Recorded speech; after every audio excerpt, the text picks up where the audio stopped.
The following stream contains mature content and subject matter. Viewer discretion is advised. Chicago. Ask someone to picture the city, and they will have trouble coming up with a concise description. When people think of New York City, they think of skyscrapers, subways, and muggers. When they think of Los Angeles, they think of sun, smog, and traffic. When they think of Detroit, they think of cars, factories, and decay. But for those of us that know, there's only one thing we think of when someone mentions Chicago: vampires. And tonight, we tell their story.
Good evening and welcome to McStabber Studios, Windy City After Dark.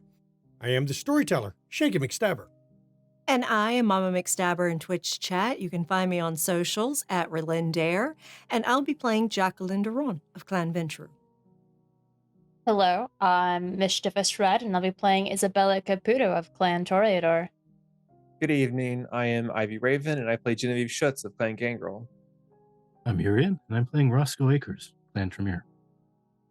And I am Brad, Timber Brad 411, and I will be playing Nicholas Bowens of Clan Hekata. And let me start off tonight with, at the time of this recording, it is the anniversary of me and my lovely wife over there. And officially on stream, I want to tell her, happy anniversary, sweetie. Happy anniversary, my love. And it's an odd thing for us to be doing on our anniversary night recording this, but 18 years married, 20 years together this day. Yep. We didn't get together over TTRPGs, but Nope. We've kind of dedicated a bit of our life to it, so why not record this on the same night as And our spend it anniversary? with friends. That's right. When we were last with this group of kindred, though, well, they went to visit the priest, Jenny and Roscoe there, and Nicholas and Jackie went to visit Primogen Stewart, and then had a encounter in a graveyard. And the episode actually closed up with the coterie getting back to together to discuss the events of the night. And as we open up tonight, this is actually a day later, the very next day for this particular scene, as Nicholas has reached out to his sire to speak with him. And you hear the voice before you even see the individual.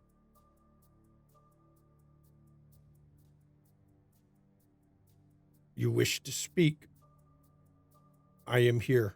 I am the messenger. Thank you for your time. I serve, and I will continue to serve. He asks what you wish of him.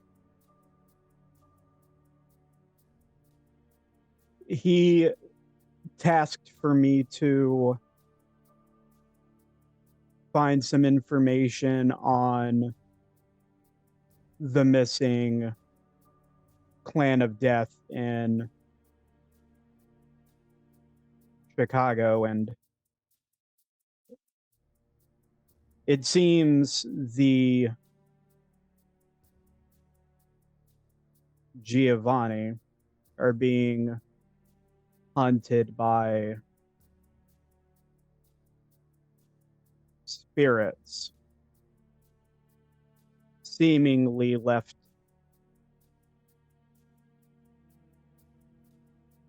freed from Augustus and his downfall.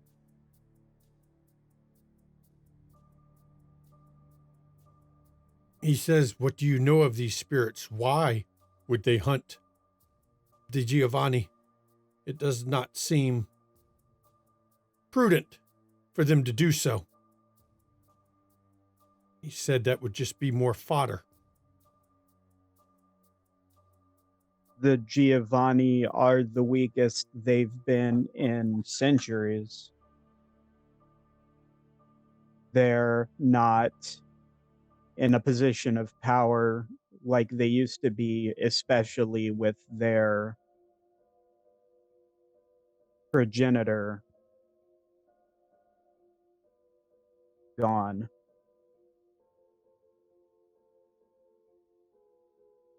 He says, "This is touching on a rumor. A rumor that only some of us know.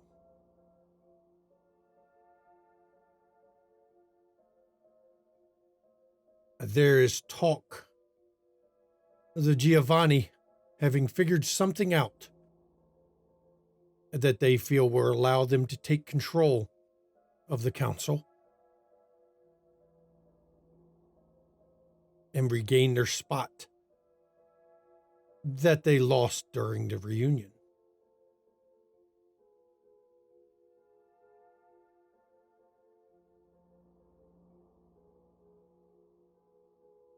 Consider myself not particularly fond of that notion.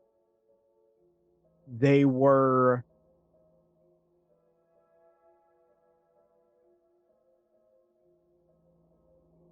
my understanding is they were referred to as avenging angels.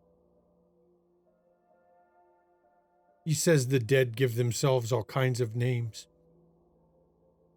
There was a group in Atlanta who called themselves the Undertakers, who drove a ghost hearse around town. They seem, for lack of a better term, hell-bent on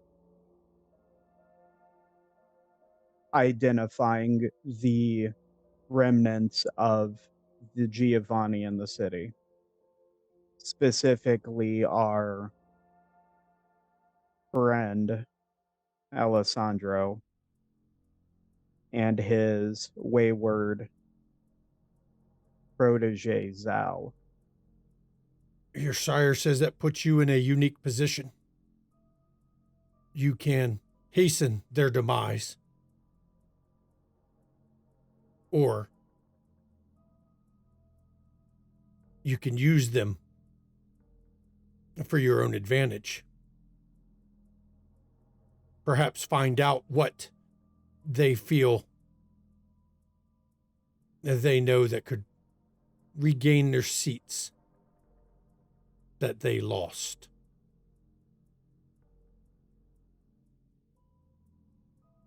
He says that he is not in Chicago. He can't make that decision for you. That is one you'll have to make based on situation.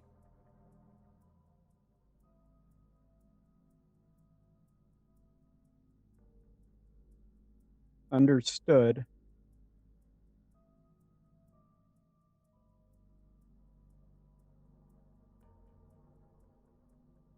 And then I'm brain farting personally. I know there was another thing I wanted to talk to him about. Um, oh, um, Oh, I think it was about Amelia. yes.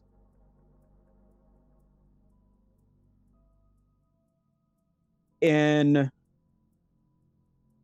dealing with the fallout of my sister's situation, we came into contact with a La Sombra with some familial gifts named Amelia DiCarlo.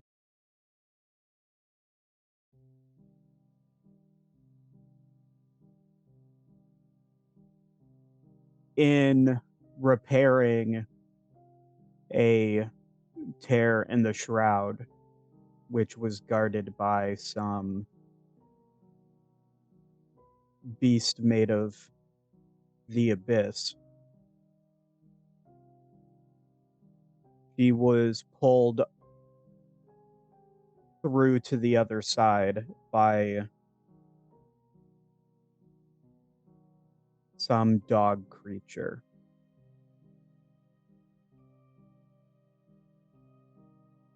He says, our kind do not survive well when we cross over. And I personally agree. He says also, it is not unknown for your kind to be there.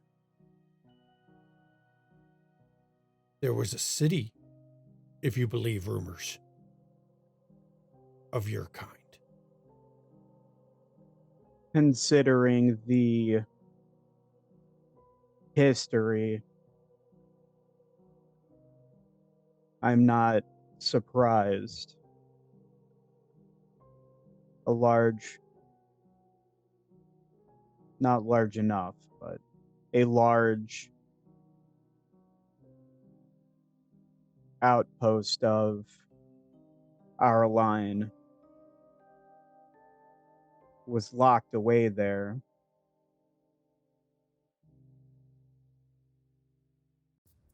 For good or bad. I imagine between a rock and a hard place, it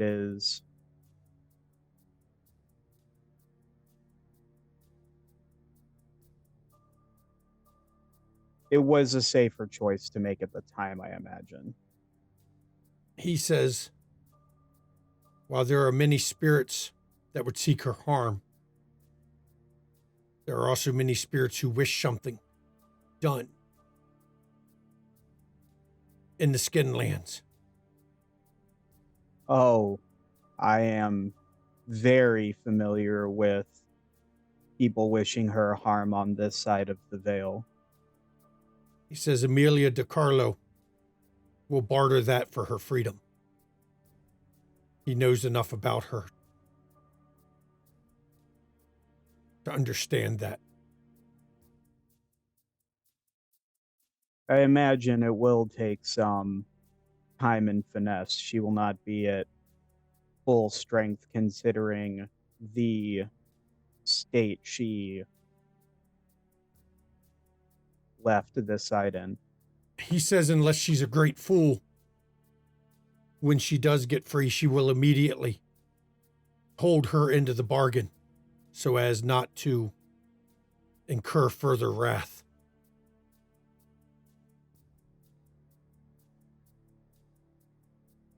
We don't intend to give her much time once she is on this side, if able. He says, be aware. The point she entered may not be the point she returns at. Oh, I would be quite surprised if it were. She could return anywhere, in any city, at any point. Thankfully, if there's one thing I am aware of, it's she has a big item on her to-do list here in Chicago. She'll come back eventually. He says he agrees. She will be back. She does not leave a vendetta unfulfilled. Neither do my associates here. He says hopefully they have the strength to stop her. I'm confident they can. He says the bond is growing weak. Do you have any other questions?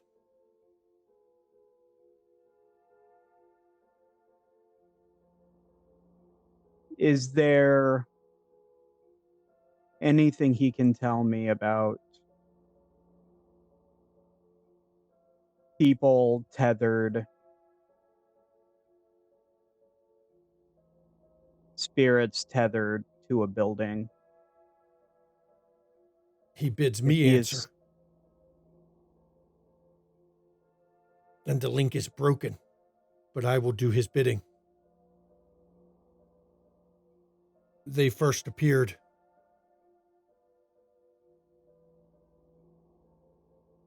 around 20 years ago, shortly after the great storm swept through everything. They are of us, but not of us. We don't know a lot about them. We try to fight them when we can, but they seem exceptionally difficult to deal with. They are not the dead, but neither are they the living. We guess they are living people kept on the cusp of death. Somehow. We try to avoid them. Considering the location, I don't find that particularly surprising.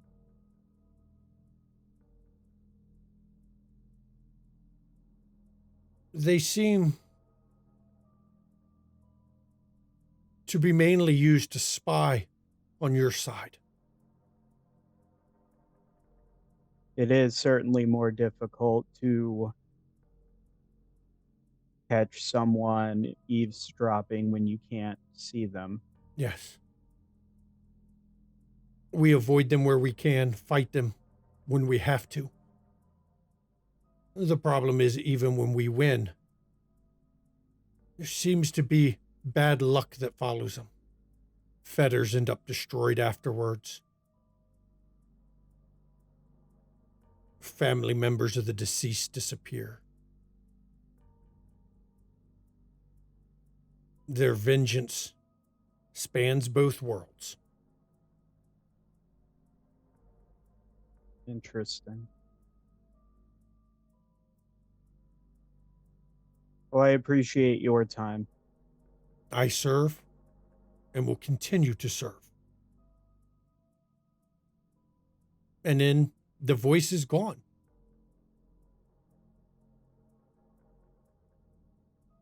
And you realize you never even saw him this time.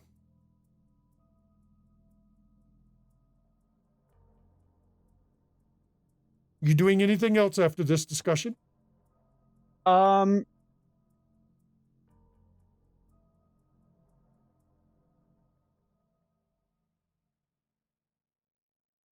I think at this point, Nicholas is just going to try to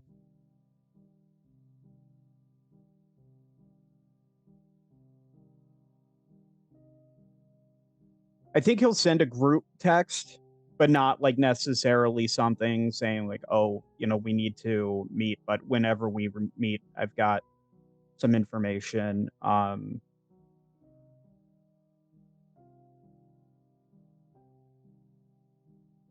Yeah. And then I think that'd be it. And then he'll just kind of go about his usual business. And now we're flashing over to Roscoe. Where are you tonight, Roscoe? I'm just curious. Anywhere in particular? You're muted. That's better. No, nowhere in particular. I didn't really have anything set to do. Well, you're in your shop then. And Okay. as you're in your shop, you look out the glass of the front of your shop and you realize the glass itself is suddenly fogging up. And when it fogs up, you realize there's a message written on it. Mm-hmm. And the message says, "It is time for our meeting.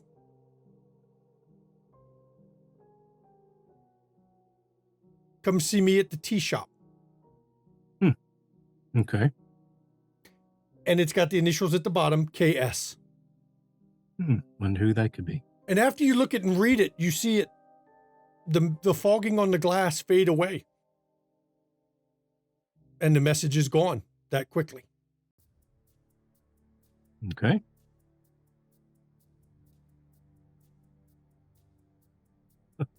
Well, I will send, just so nobody thinks I'm just disappeared, I will send a text message saying have to go to a meeting at the tea shop to the coterie. Okay. Does anyone respond to that one?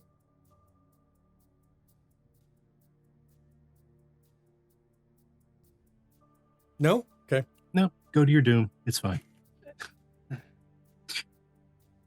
So you head out towards the tea shop. Okay. You know the tea shop. There's only one tea shop that you've been to. I'm going to let you roll wits awareness right off, of course.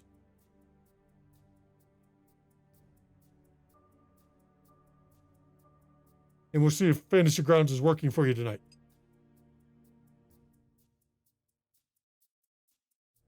It's working, but you got 3 successes on 7 dice. Not great, but not horrible. All right, let's see if we can fix that. Willpower 2 of those. Let's see what you get. There you go. 5 successes. As you're riding out that way, and you don't see anything. There's nothing that appears to be following you or anything like that. But as you get up outside the tea shop, normally at this time of night, there's not a lot of traffic on the street. But tonight you actually do see more people than you expect. Okay. None of them you recognize, but there seems to be somebody leaning against a light post about a block away, somebody else leaning against a car on the other side of the street. There are people lounging around and just standing around the streets outside this place. Can I do a quick clairvoyance? Go ahead.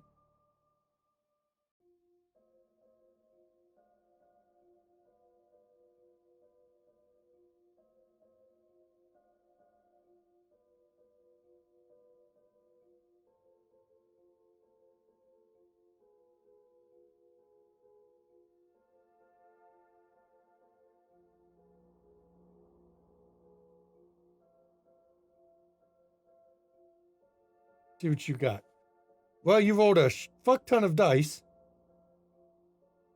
That's better with a willpower. You had 2. You've bumped it to 5. Okay? 6, sorry. Yep, 6. Well, cheat me on one. I need every one I get. So that gives you 5 questions. What are your 5 questions you're going to ask as you spiral out of your mind there? Can I tell if they're Tremere? Maybe like one of Victor's entourage? You know that you don't see Victor's entourage. None of Okay. them are people you recognize at all. There's one question. Okay.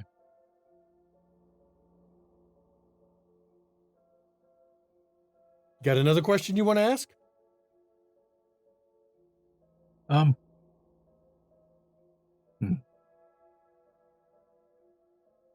give you one that I'll have you check.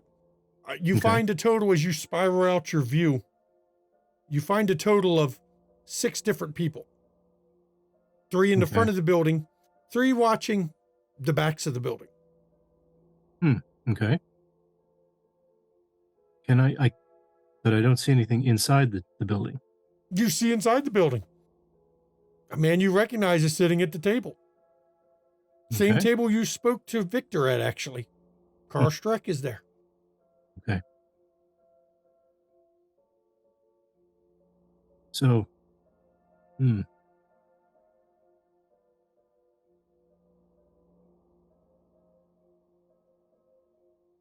can't really think of any other questions other than just the number of people that are there and whether Carl was there. Um,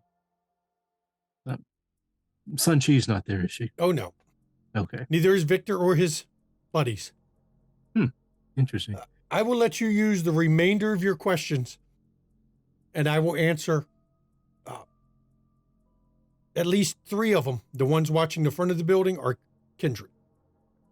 Okay.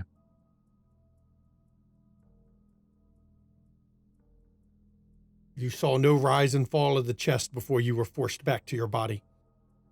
Okay. That's good information. All right, then. I'll head in. And as you head in, of course, as soon as you step in, the lady who runs the shop smiles at you. You regular? Oh, yes. And she rushes off into the back to get you a tea. And as you approach the table, Carl stands up. Good to see you, Roscoe. Good evening, sir. Oh, you can call me Carl. This is an informal meeting. We don't need all the pomp and circumstance in here. Please, have a seat. And he actually waits for you to sit down before he'll sit.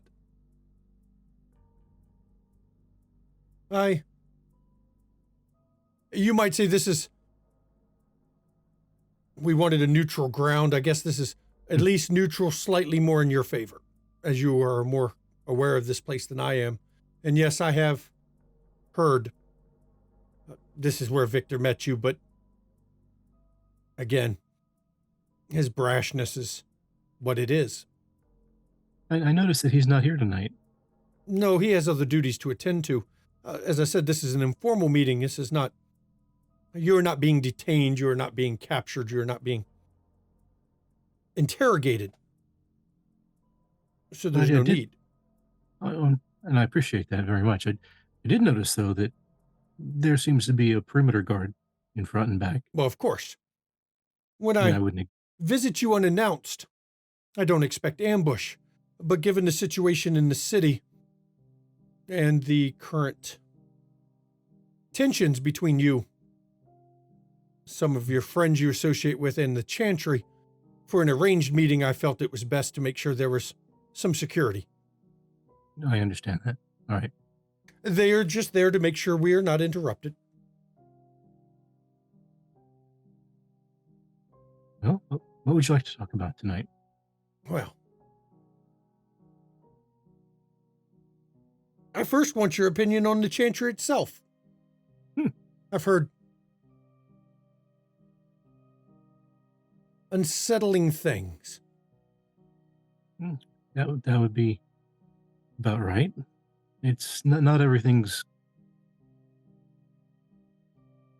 in the best shape in the Chantry. Yes, it's very odd that the Jewel of the Camarilla has a Tremere Chantry where no member of the Chantry, other than yourself and Tracy Graves, who my understanding is she is not of the pyramid, are allowed in Elysia. This is a Camarilla city where the Tremere do not hold primogen. It does not bode well for the success of our current Chantry. And I am looking to see if I can find the reason why. Well, I have a couple of suggestions. Well, I wouldn't ask you if I didn't at least want to listen. Abraham himself seems a little off. He doesn't seem to be quite on the up and up, but I'm not entirely sure why. I mean, whether it's the influence of, well, there's a tenant at the Chantry who doesn't belong there. Yes, I'm sure you're speaking of the neonate Portia. A Neonate. Toreador having an entire Yes. wing. Now, it was not Abraham who granted her that. That would be Nikolai who had done that, Abraham's sire. But the fact that it's been maintained is odd.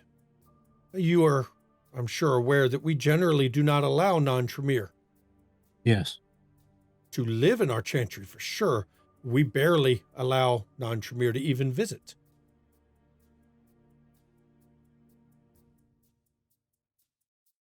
Well, the appellation neonate is interesting and not quite applicable in her case. And why would you say that? Because she is no neonate. Have you looked at her? She Not has just on. She has strangely avoided. I would suggest that you look into her. You may find her to have been around for, let's just say, millennia. When I arrived, she departed the chantry and has not visited since my arrival. But I have my own sources, and they have suggested disturbing things. Well, let's just, since we're having a friendly talk, let's just get it out in the open. Portia is not her actual name. Would you know her name? I would. Would you share that name? Helena. Or Helen of Troy, if you like. What you say is dangerous. It is. But we're in a dangerous situation. Or at least I am. And how And my sure are you friend. of this Personally, theory? I am certain of it. It would explain a few things.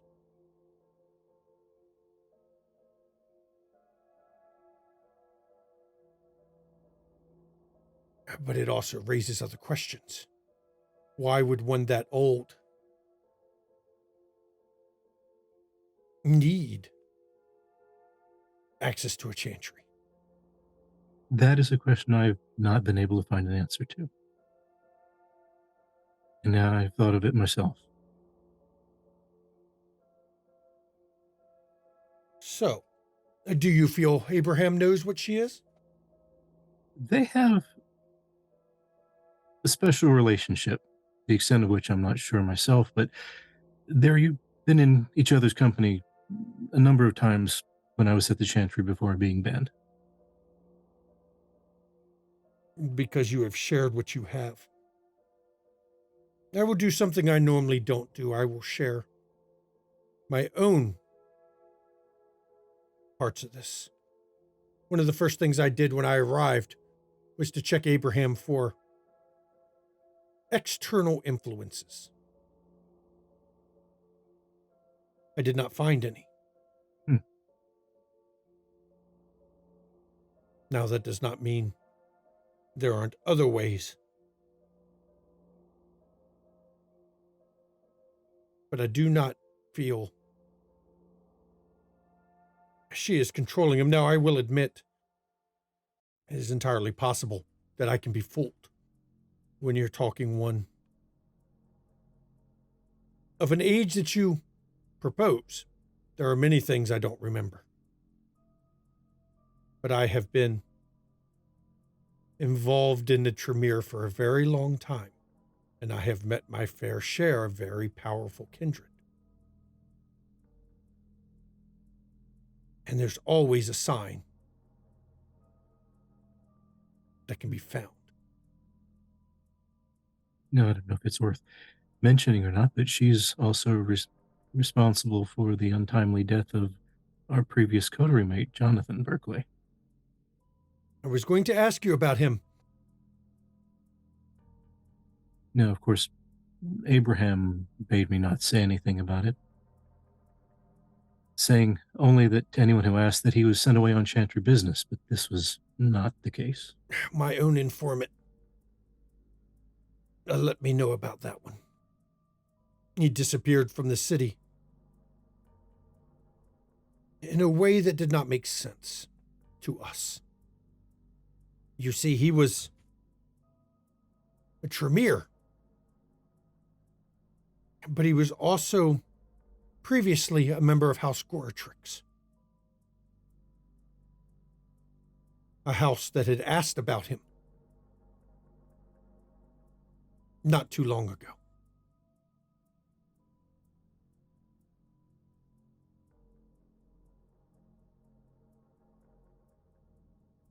And not having an answer is not something I like to be put in a position of.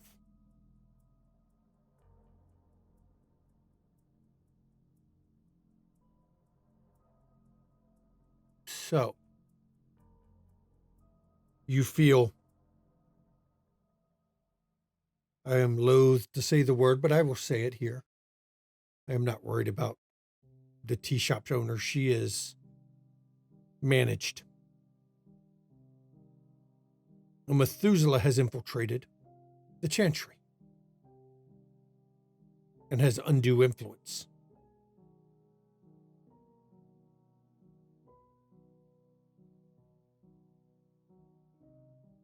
You feel that same Methuselah destroyed a member of House Tremere, which is not something I'm pleased to hear.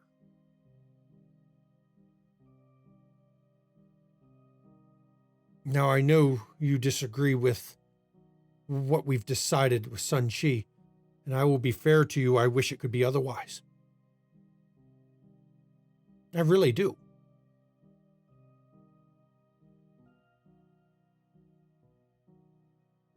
But sometimes you do unpleasant things because it has to be done. Of that, I'm aware. My goal ultimately is the survival of the Tremere. I believe in that strongly enough that I've actually spoken with House Goratrix and House Karna, though I do not feel they are truly their own houses yet.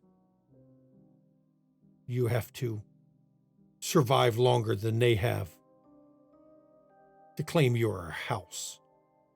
Everyone has to start somewhere. My hope is that that ends, that they return to the fold. But ultimately, I will do what I have to make this the current difficulties we've experienced go away and be fixed.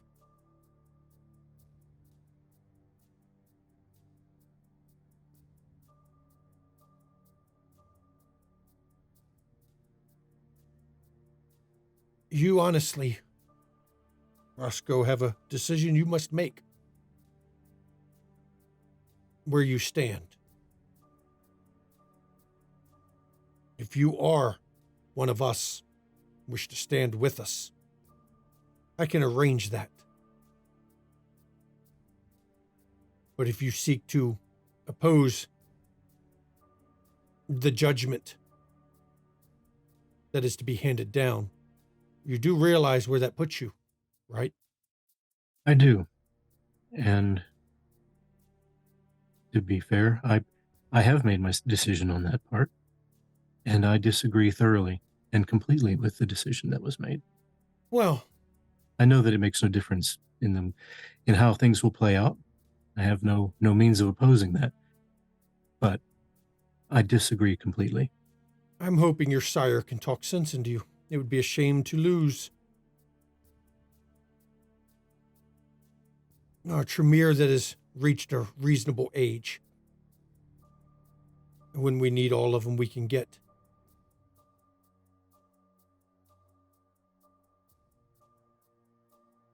I would expect to hear from her very shortly. I knew she was on her way, but I didn't know when. You can rest assured you will hear from her shortly.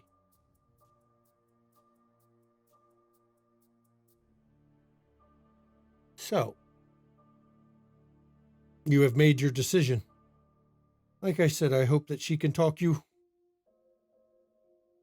out of it. Perhaps you will see the necessity of what we do. I don't want to destroy you. But if it comes to it, I will. I'm sure you understand. I do. Your reputation in that regard precedes you. Well, let's be fair. It could be worse. You could be speaking to Justicar Carfax. He is not as conversational, I think is the best way to put it.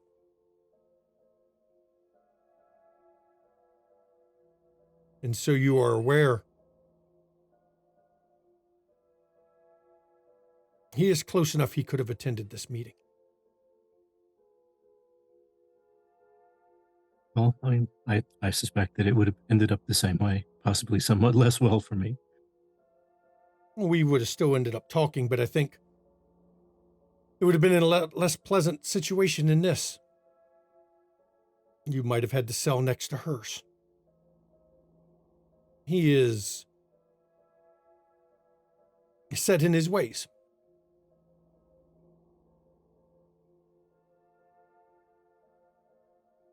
Well. But what would that serve the Presidium in taking on yet another Tremere who disagrees but is not opposed to the clan? If there's one thing I've learned in all my years, in my centuries, is if we keep someone long enough, we can make them come around to whatever point of view we wish. I do not like to do it that way. I feel at least the initial choice should be of your own free will.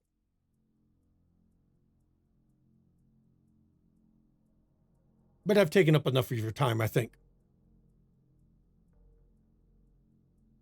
And he stands, and he actually extends his hand to shake with you. I will stand and shake his hand. Now you have a good evening, Roscoe. And I'm going to take what you told me about the Chantry to heart. And so you are aware, no matter where you stand on your position, I will get to the bottom of what you told me to make sure that things are fixed around here. One way or another.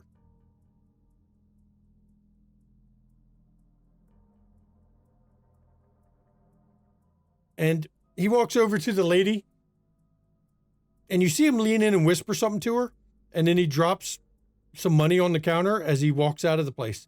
And as you look over, you see that her eyes have glazed over.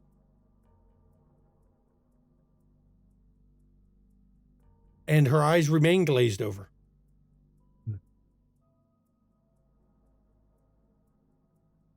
What is Roscoe doing now? Well, was the tea served to the table? She never did bring it to you.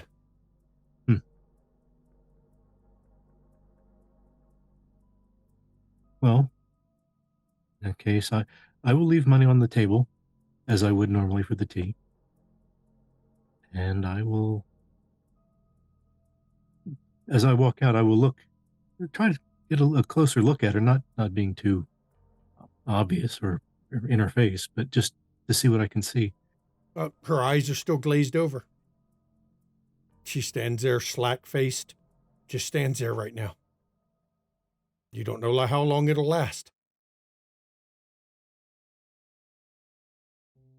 And there's no similarity to Sun Chi when Oh, no. Okay. Okay. Now, Just checking. you've seen the glazed over look from Dominate before, Mm-hmm. but normally it passes rather quickly. Hmm. He did a little bit deeper of a thing to her mind than just forget the last 5 minutes. Are there any other staff in the shop that would have noticed? Nope. No one else is even in there. Okay. And as you step out on the street, the guards and watchers all seem to be gone, save for one, who is standing beside a limo that you hadn't seen before. And as he gets in it, the man's bald head is reflecting the moonlight, and he's wearing glasses that they're round, perfectly round circles perched on his nose. Very harsh face. You don't recognize him. As he just nods at you once and hops in the limo as it pulls off.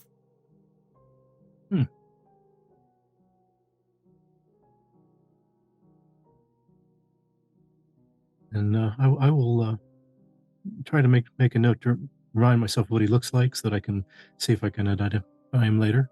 You definitely got a good look at his rather just rememberable features. Okay. The fact he's in a limo in this part of town isn't exactly normal either.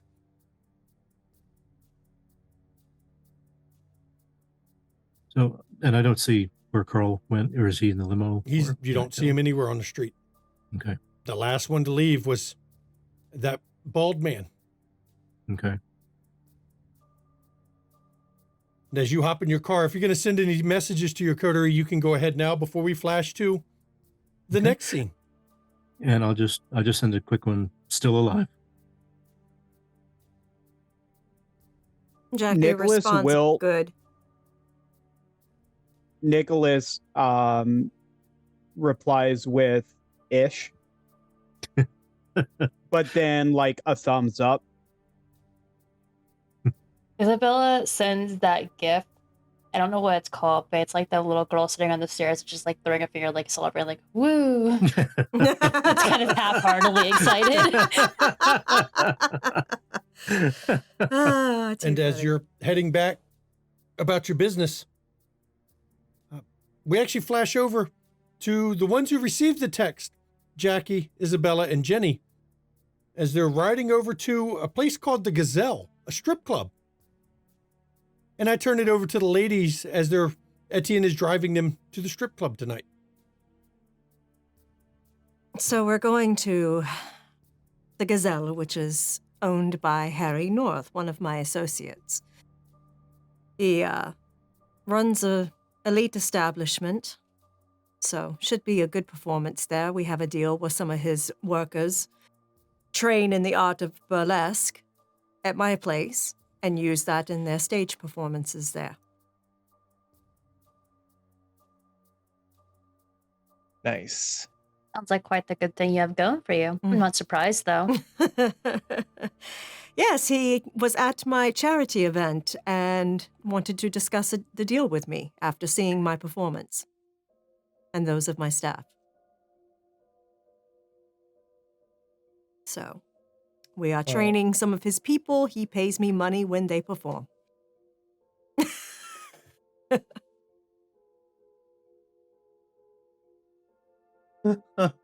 Sorry. It's, that's a pretty good pipeline, I suppose. I mean, are you making money when you're training them also? So like if they're, or are they just... Yes, I am making money when I'm training them also, because part of their training is they have to perform in my venue first. See?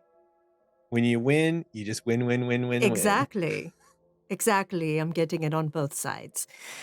But yes, so, and I also worked out a deal with him where when his girls, because there is a shorter career length for strip tease dancers than there is for burlesque dancers, that when his girls age out, those that have been trained are welcome at my establishment to work.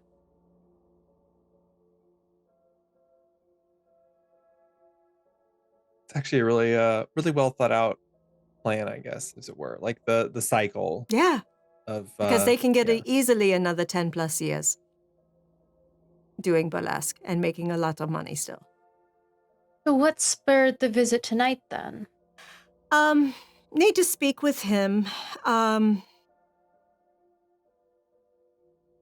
While you were indisposed, I had a discussion with my primogen and worked out a deal with her. You see, one of her people is going to be running for mayor, and I want my police lieutenant to be the new chief. So she wants me to create a scandal for the present mayor and maybe implicate the chief. And Jenny and I discussed a little bit of it and thought of basically a coke orgy at her hotel when it's open. Yep. We got the space. I I'm have not the necessarily drugs. Yeah, I was gonna say I'm not necessarily affiliated with any parties, quote unquote. Right. So it seems like a neutral ground. Mhm. Plus, I am just a concerned citizen who wants to help their current mayor with a fundraising event that also ends in a orgy full of cocaine and other fun things. So Yes, so I want to talk to Harry. I'm not going to talk to him tonight about it, but I'm going to put a bug in his ear that I'd like to discuss a deal with him when we can have some time to talk one-on-one. And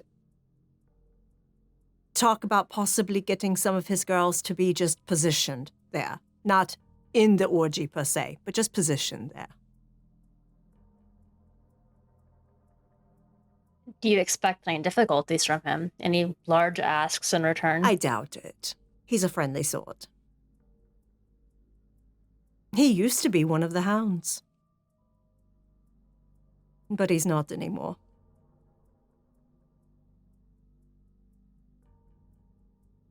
it's a good field to get out of, Yeah. considering the hounds I've interacted with have been pretty though. And if nothing else, I mean, I'm sure I can do favors for him if he requires it, or I can just have Damien do favors for him since Damien owes me, I think, 3 or 4 now.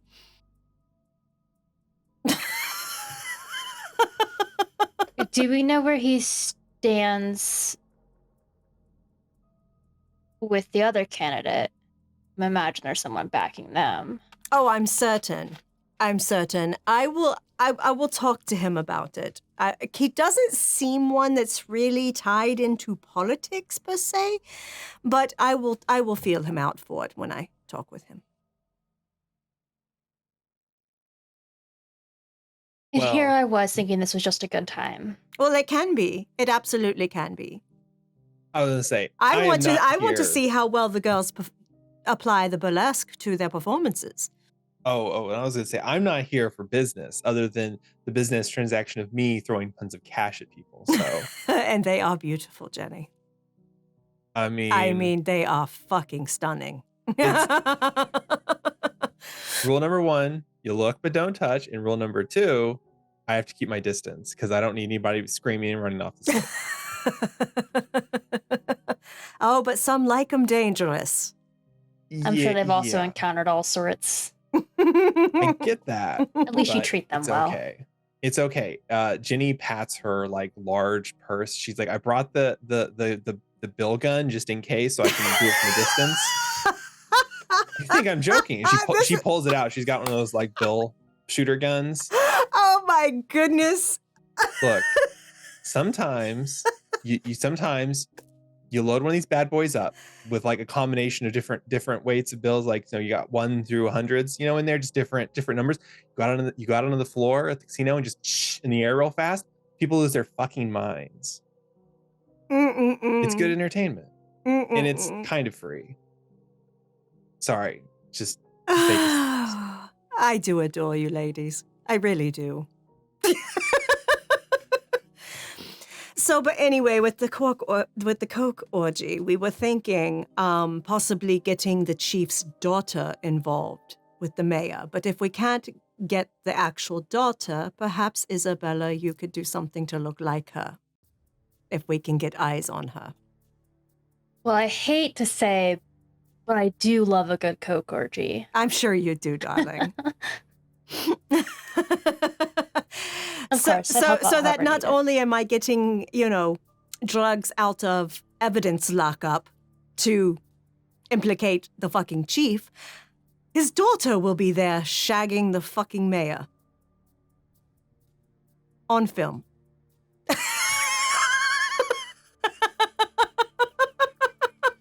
That may be how he got his position. I mean, yeah. Yes, it'll be good times. But anyway, so that's why I'm here coming tonight, also to see how the girls are doing after their training and such, because I haven't had a chance to swing by to see yet. And yeah, and then we're just going to enjoy ourselves because my business is only going to take moments. So As you pull up, you see it. The Gazelle private club. And the first thing that strikes you odd for this place is there's a valet out front. As you pull up, Netian looks like, ma'am, I'm going to stay with the vehicle. We don't need to use the valet parking. okay. And when you pull up in front of it, the valet actually comes over and opens the door to let you out. And we get out. And it's from the outside, the windows are dark. There's no real indication of what is going on inside. But the fact there's a valet for a private club seems odd. As I step out, I rouse for blush of life. Okay. And you get hungrier. Mm-hmm. Jenny gets hungrier.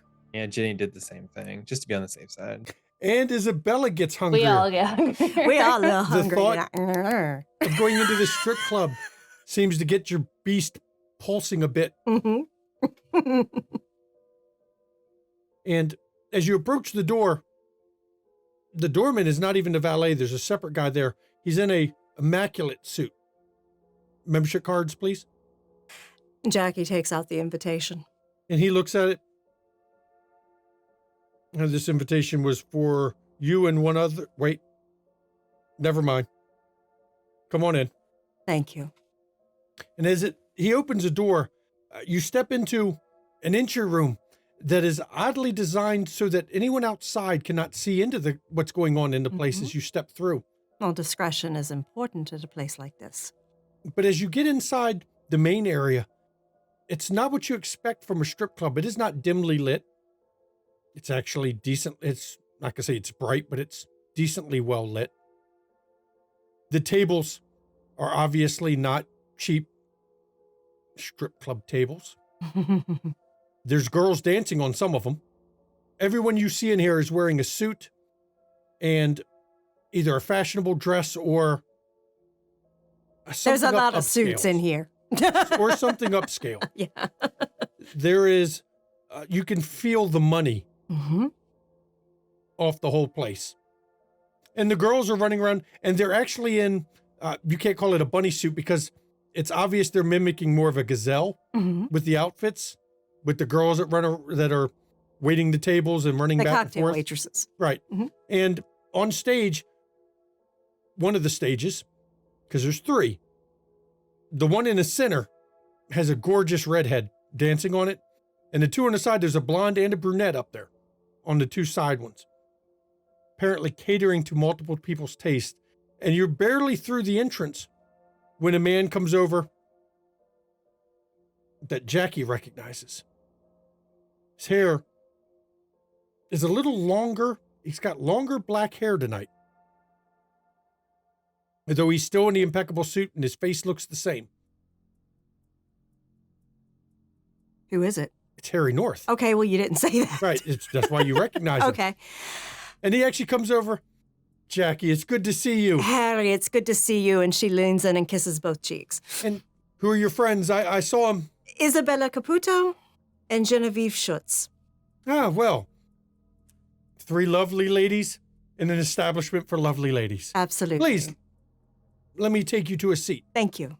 And he actually leads you back and to a roped off section where he unhooks the rope. Mhm. Please, this is special seating. These are for my guests. Thank you. And he reaches up and he snaps his fingers, and 3 different cocktail waitresses come over. They'll be seeing to your every need tonight. Excellent. And she looks over to the waitress nearest to her and she says, I'll take a Negroni with a little something extra in it if you can. And she nods. Anyone else?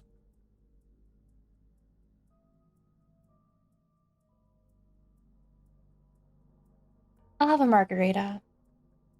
Very good. And you?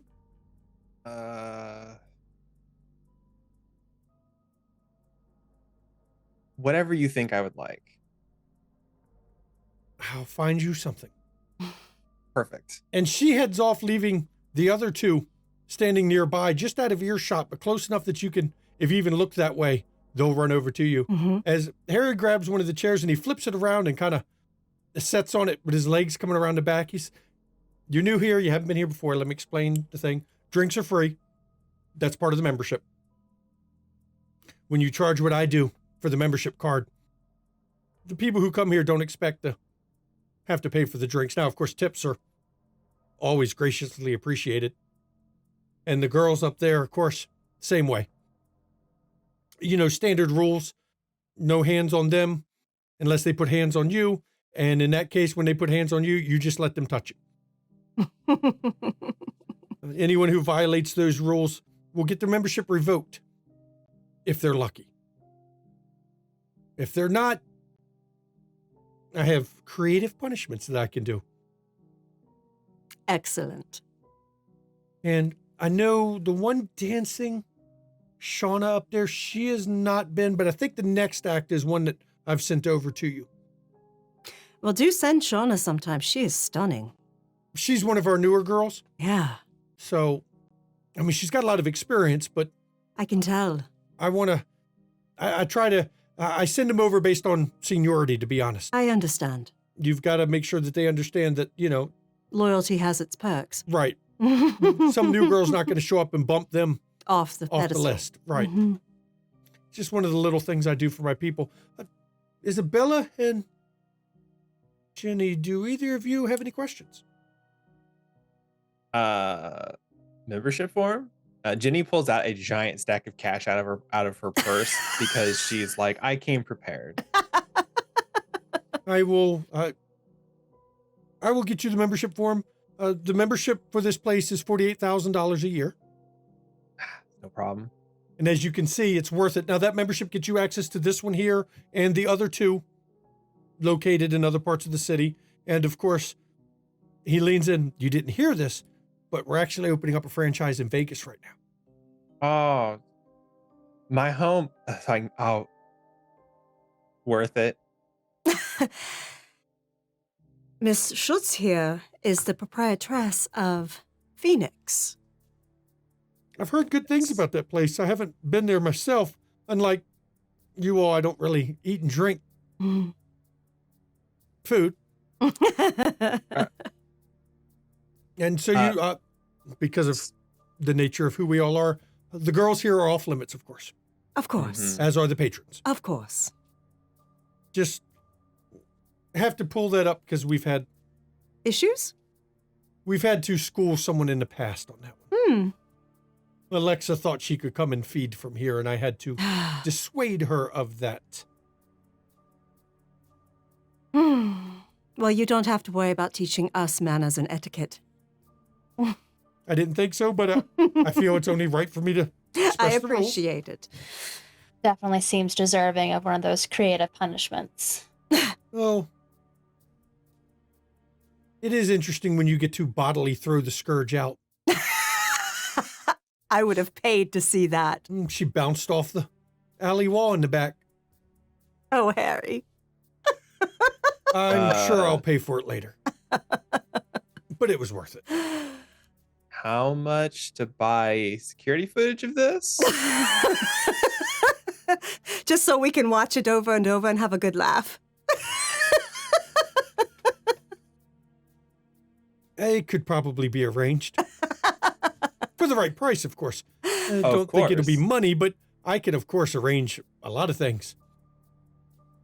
I have something I would like to discuss with you, Harry. It doesn't have to be tonight. It can be another night when you have free time, because I know you're busy tonight.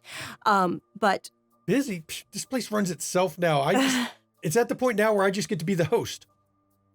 excellent. Everyone knows this was the first one I opened, so I spend most of my time here. So the ones who want to see me and indulge in my connections come to see me here, but most of the time I'm just playing host. Awesome. Awesome. Well, let us enjoy our drinks and the next performance, and then I'll come meet you wherever you would like for me to meet you. Of course, I'll give you 20 minutes. Sure. Perfect. And he gets up and you see him begin to work around the room. He stops at one table that is obviously full of all businessmen, Mm-hmm. and he speaks with them a bit Yeah, he's And- working the crowd. as he moves around. Please, everyone, give me wits awareness. I want to see. I mean, it's kind of brightly lit, but you'd be amazed who you may notice or may not notice. Instincts? Sure. Excellent.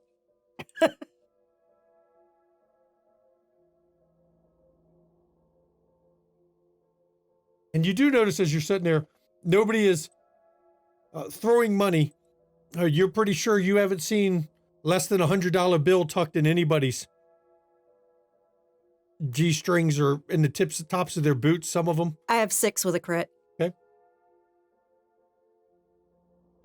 Jackie, you notice that they're definitely $100 seems to be what most of the people are stuffing in. This place is high rollers. Mm-hmm. You recognize, Jackie, several.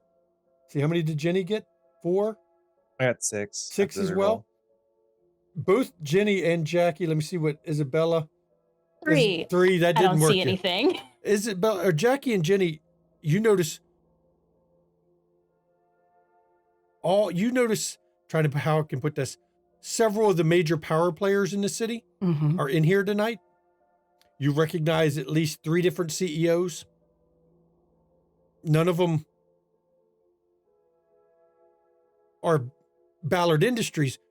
Jackie, you would notice in particular 2 shell companies of Ballard's. Their CEOs are here though. Mm. And Jenny, you notice, to give you something, several of them are definitely out of town people that seem to be being, I'm not going to say bribed, but being wined and dined by local businessmen. This seems to be the place where they're bringing people to make a very good impression. It's a power flex in many ways. But you also notice, all 3 of you notice, no one seems to be taking any liberties with the girls. And while you don't see any security, you can see several places where security could easily be hidden out of sight for rapid responses. Mm-hmm. So I will let you all talk as the dancers up there, and I'm going to interrupt y'all shortly, though. Okay.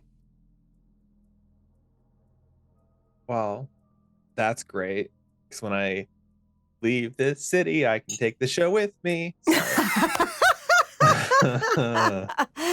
You know, I'm noticing the clientele here. Some of those I don't recognize. Some of those I do, though. Perhaps with your hotel, Jenny, you might want to work a deal with Harry. Yeah, possibly. I'll have to. Like cross-promotion kind of thing, you know? You have promotional stuff for this club, and he has promotional stuff for your hotel or somewhere for out-of-town businessmen to stay.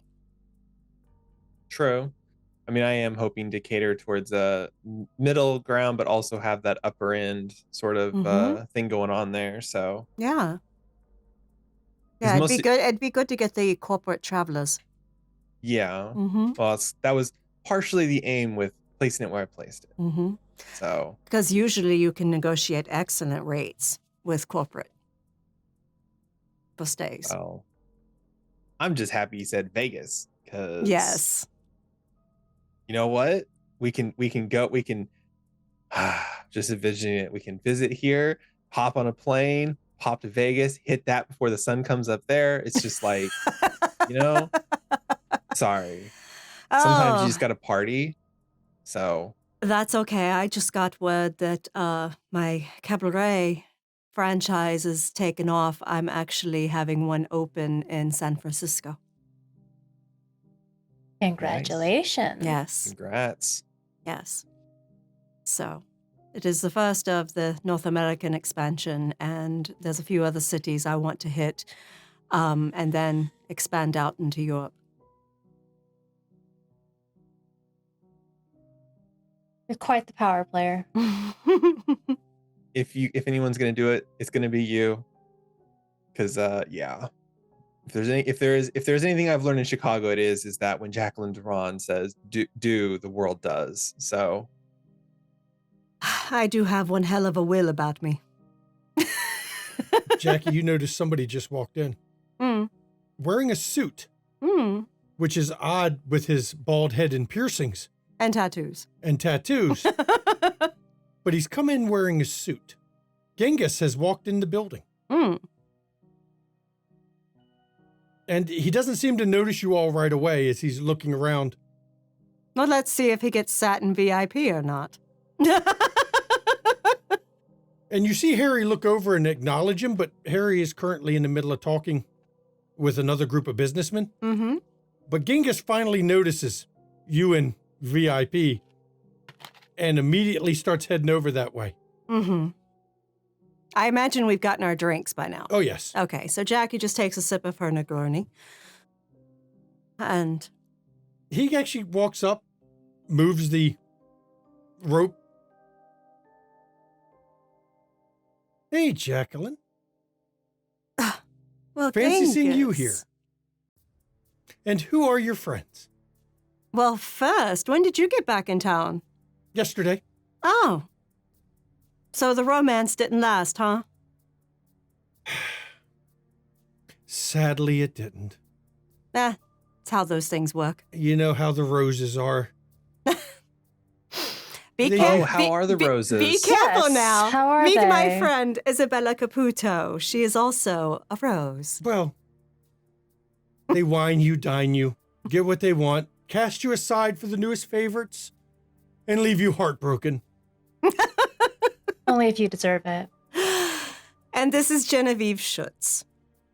Nice to meet you. This is Genghis. And he gets a grin on his face. Mind if I sit?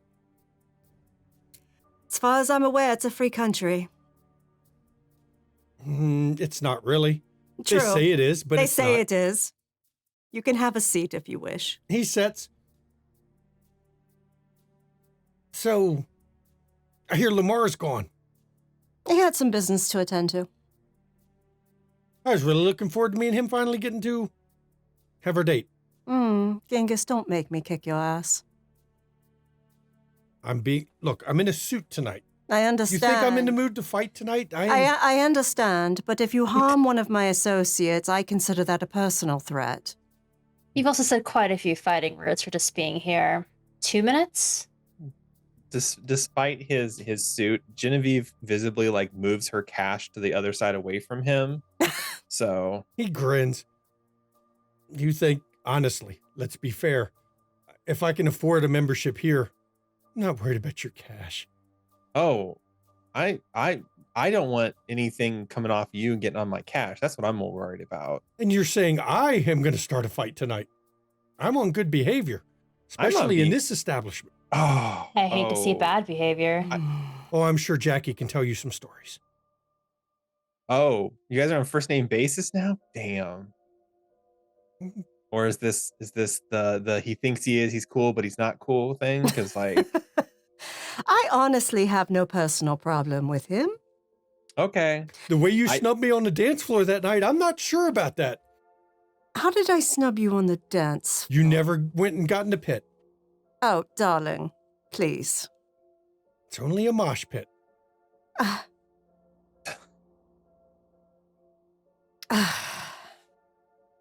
That is not how I dance. I'm not sure you could handle it, dear. Oh, you'd be amazed. I can handle a lot. Look, I put up with Mal Davis. I'm sure you can't do anything worse than that. Did she smack you when she saw you? She smacked me and then she gave me I told you so. Uh-huh. And then smacked me again. Uh-huh. And then laughed. Mal Davis. I know. I had spoken to her a few times in your absence. I've heard. Mm-hmm. Yeah.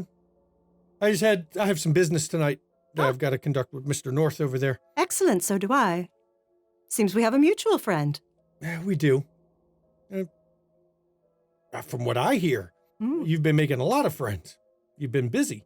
I tend to be the type to gather a lot of friends. Well, now that I'm back in town, maybe, our friends will meet your friends and we'll see how it goes. I definitely am looking forward to seeing these two lovely ladies in Elysia. And I'll try. And he looks over at Isabella, not to upset poor Annabelle too much. When I shower you with attention.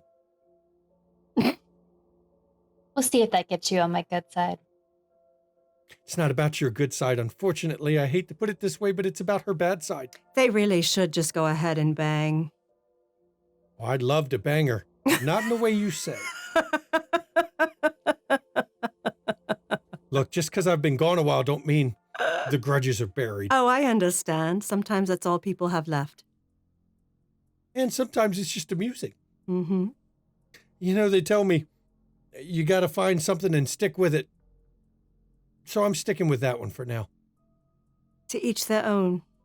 And he leans in closer and he looks at you. You seen the Baron lately? Lately enough. Why? I'm not happy with the changes. I didn't figure you would be. I know what you tower types think of me. And I know what's said about me. You do not know what I think of you at all. I know what the tower says about me. And most of the licks in this city think. But I do care about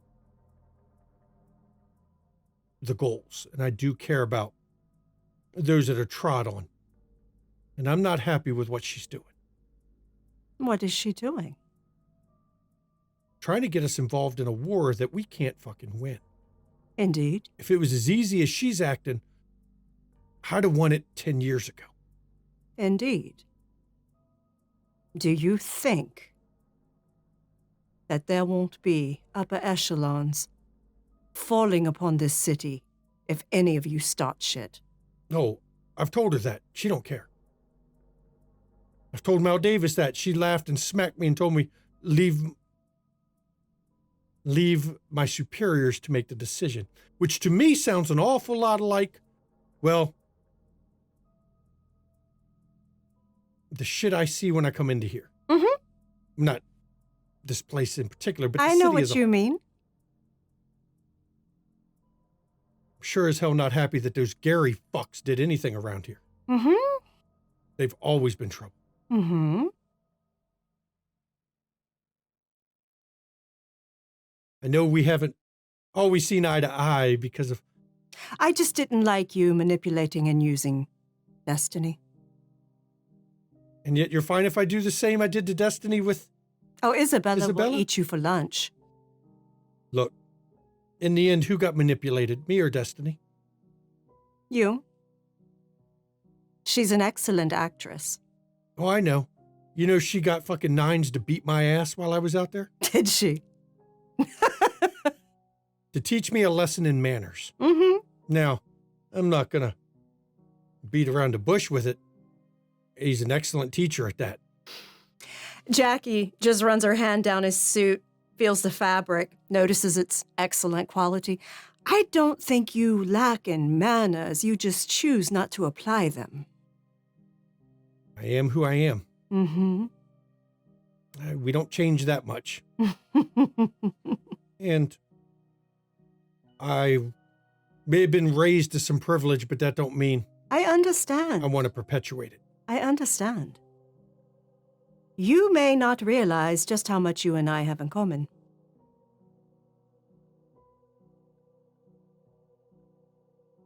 Maybe we'll touch on that at some point. If you'll dance one night. Not in a mosh pit. I will dance with you at an Elysia event. Either you ladies would like to go in a mosh pit one night? We could have some fun. I think I'll try my luck elsewhere. Thanks, though. Ginny's clearly kind of like humming and thinking. That's a no. I see my luck with your Wicker Park crew is about the same as always. And It's not you, Genghis, it's me. I think I'm charming in my suit. And then You do When you clean up say that- nicely. Yes. Ginny actually said it's not him, it's her. So. No, I was gonna say, when Ginny says that, Isabella looks at you like questioning, like, really? It's not him? Oh. Well, I see Mr. North is done. I'm going to go speak with him real quick. Enjoy your evening. I will. And I don't know. Like I said, I'm just back in town. I don't know if you all have a membership here, but if you do, I'm sure I'll see you another time. I come here quite a bit, especially now that Harry's back in town. You know how it is. We're not friends. I'll say we are frenemies that have learned, though we stand on opposite sides, common ground and respect. It's funny because he and I are friends due to common ground. Like I said, you may find we are more alike than you think.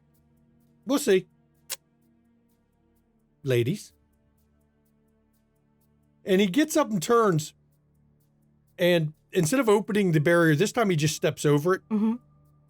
And you see him heading over to see Harry. And I turn it back over to you all as you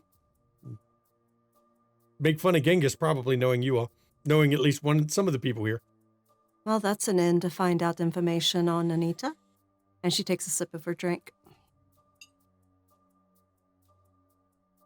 I think you'd be better at pursuing that avenue than I would. I'm not sure I could. No, he would get under your skin too easily and you would just bite his head off. I could if I really, really wanted to play nice. It's a question of if I really, really want to. No, trust me, he is annoying. He is very annoying. He is cocky, arrogant, annoying.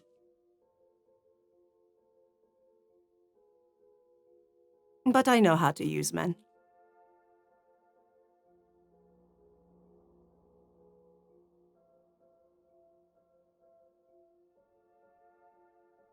And yeah. you see that him and Harry step over and step out of the room. Mhm. And go into a back room as they're talking. So he is an anarch, I assume. Yes. Yes. Okay. I was just making sure because he was dropping specific names. So. Often makes rounds at Elysia to piss off Annabelle. What's his thing with Annabelle? They go way back. Hating each other. Whoa. So he's 12. Yeah, basically. Okay. I'm just making sure. Yeah. Sure. He's basically, still in puberty. Does she hold the same hatred? She finds him just annoying, from what I can tell. She feels so much far above him. I can see why. Yes. But he likes to make little jabs at her and try to embarrass her in Elysia. I'm sure he ends up embarrassing himself more often than not. Usually. I mean, I was going to say who in Elysia gives a shit what the anarch is squawking Exactly. about. Like, He's pretty much the laughing stock from the moment he walks in the door. Also, no offense to him, all offense to him, considering Annabelle's backer. I don't know that that's the bear I'd want to poke. Like, He's not aware. I know he's not aware, but I'm saying he's fucking dumb. No offense. So. I'm not going to tell him. No. If his antics get his ass dusted, then so be it. Sometimes you have to let the child stick the fork in the outlet and let them learn. Exactly. So, So. Yes. Yes. Fascinating. I wonder who else has a membership here. It's funny you say that. Because you notice somebody in the corner of the club that you know was not there a little while ago, but you did not see him come in.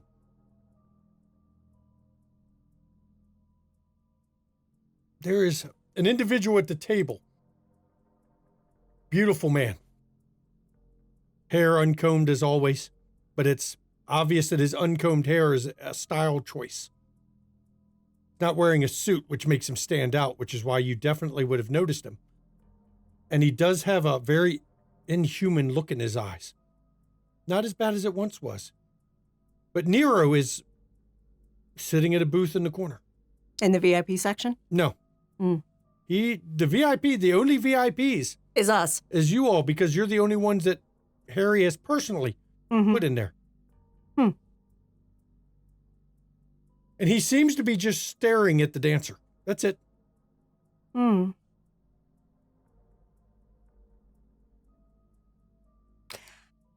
be right back. Jackie picks up her drink and her bag, exits out of the VIP section, and goes and walks over to Nero's table. His eyes don't acknowledge you at first.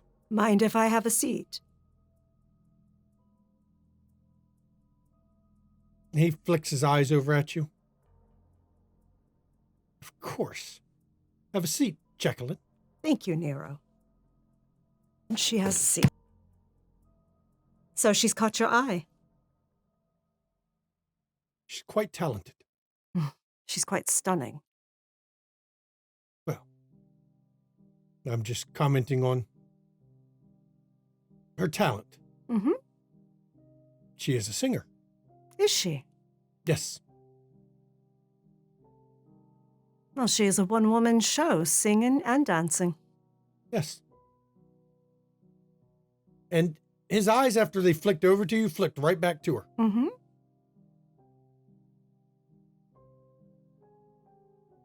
So what about her really, truly strikes your fancy? The voice.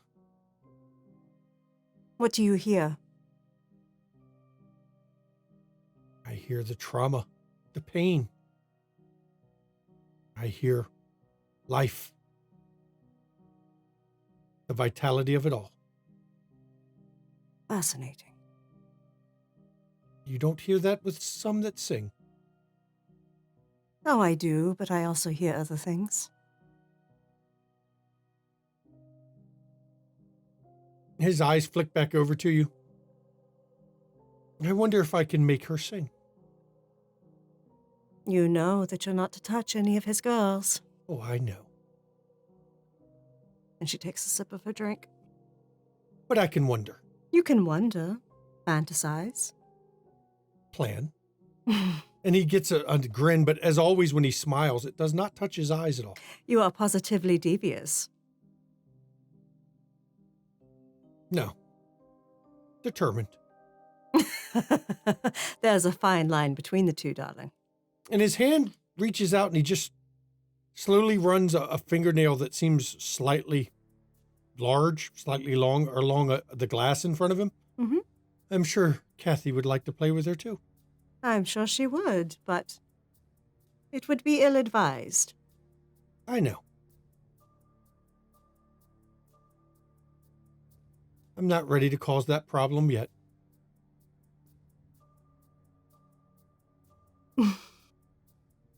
Jackie, give me insight roll.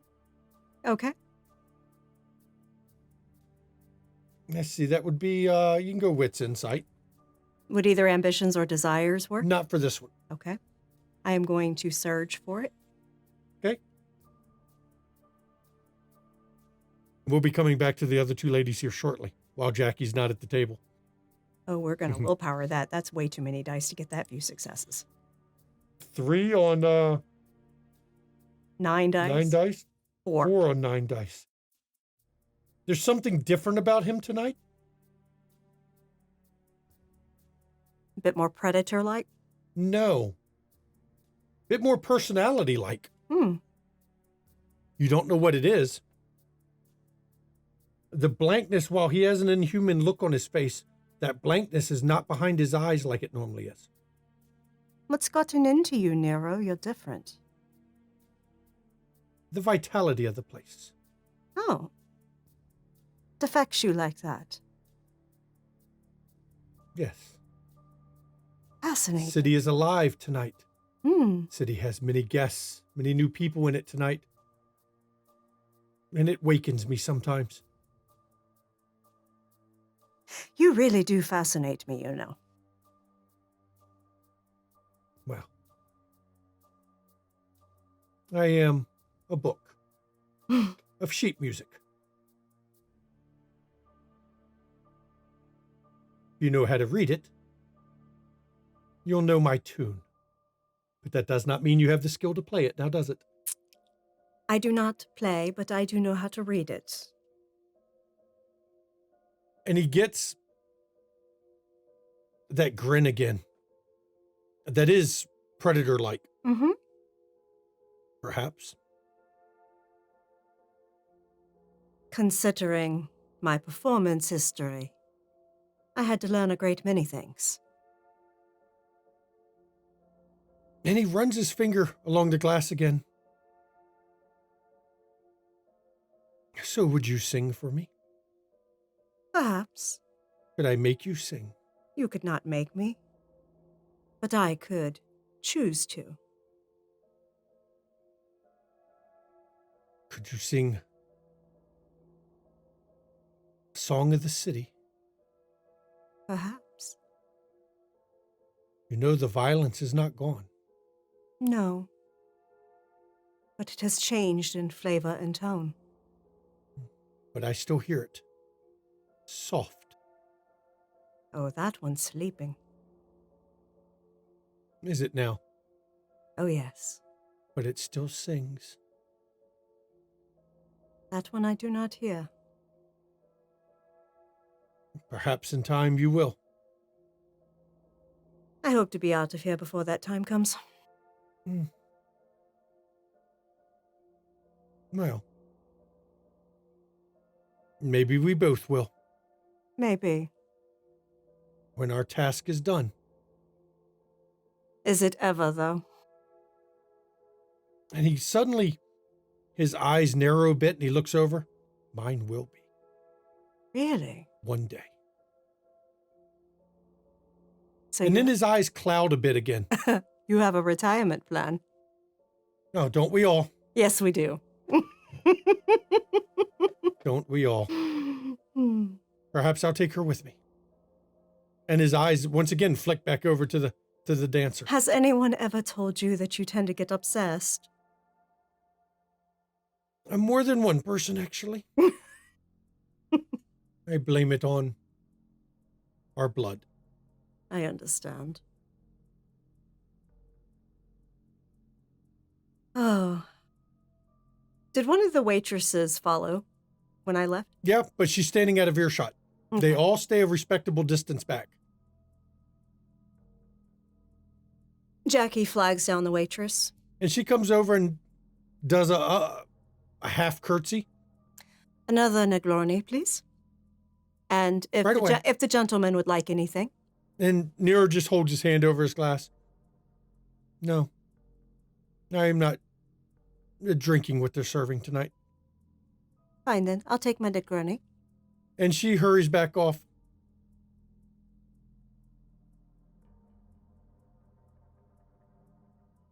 Kathy speaks highly of you. She is a dear, truly. You know she's not what you think. I know that. I'm not an idiot.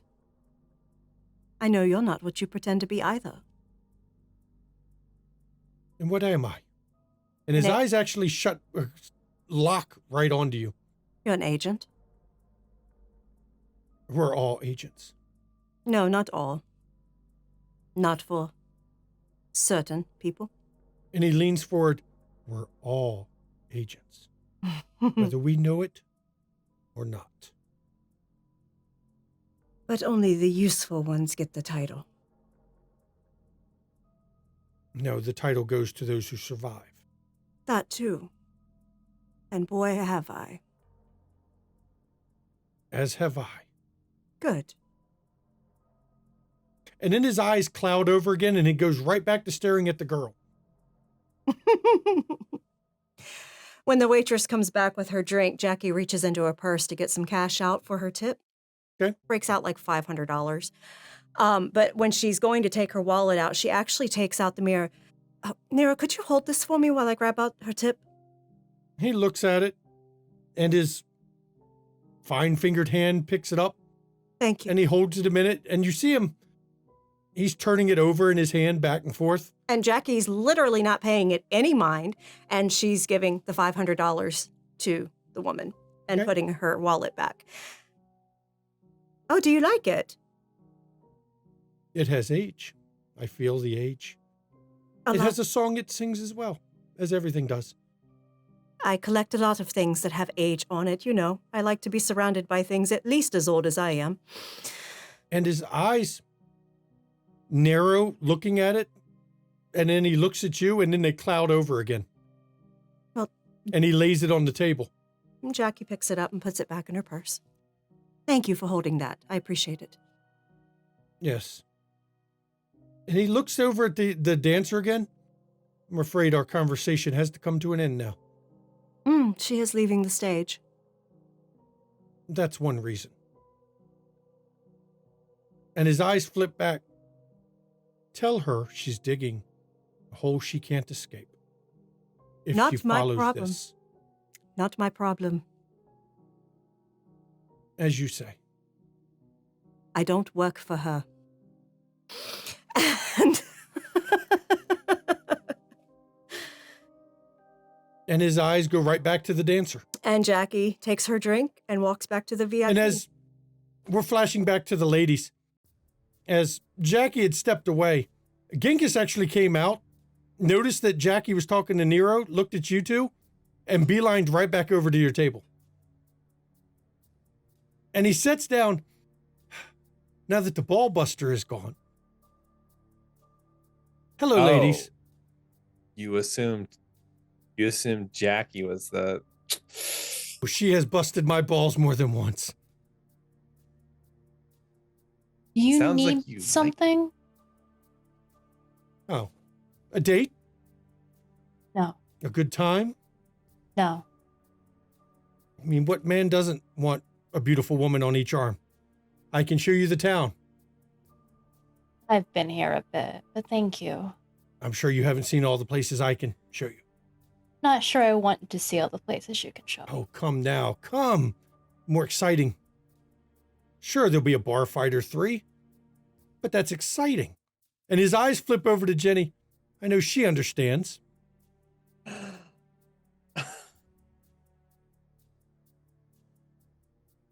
You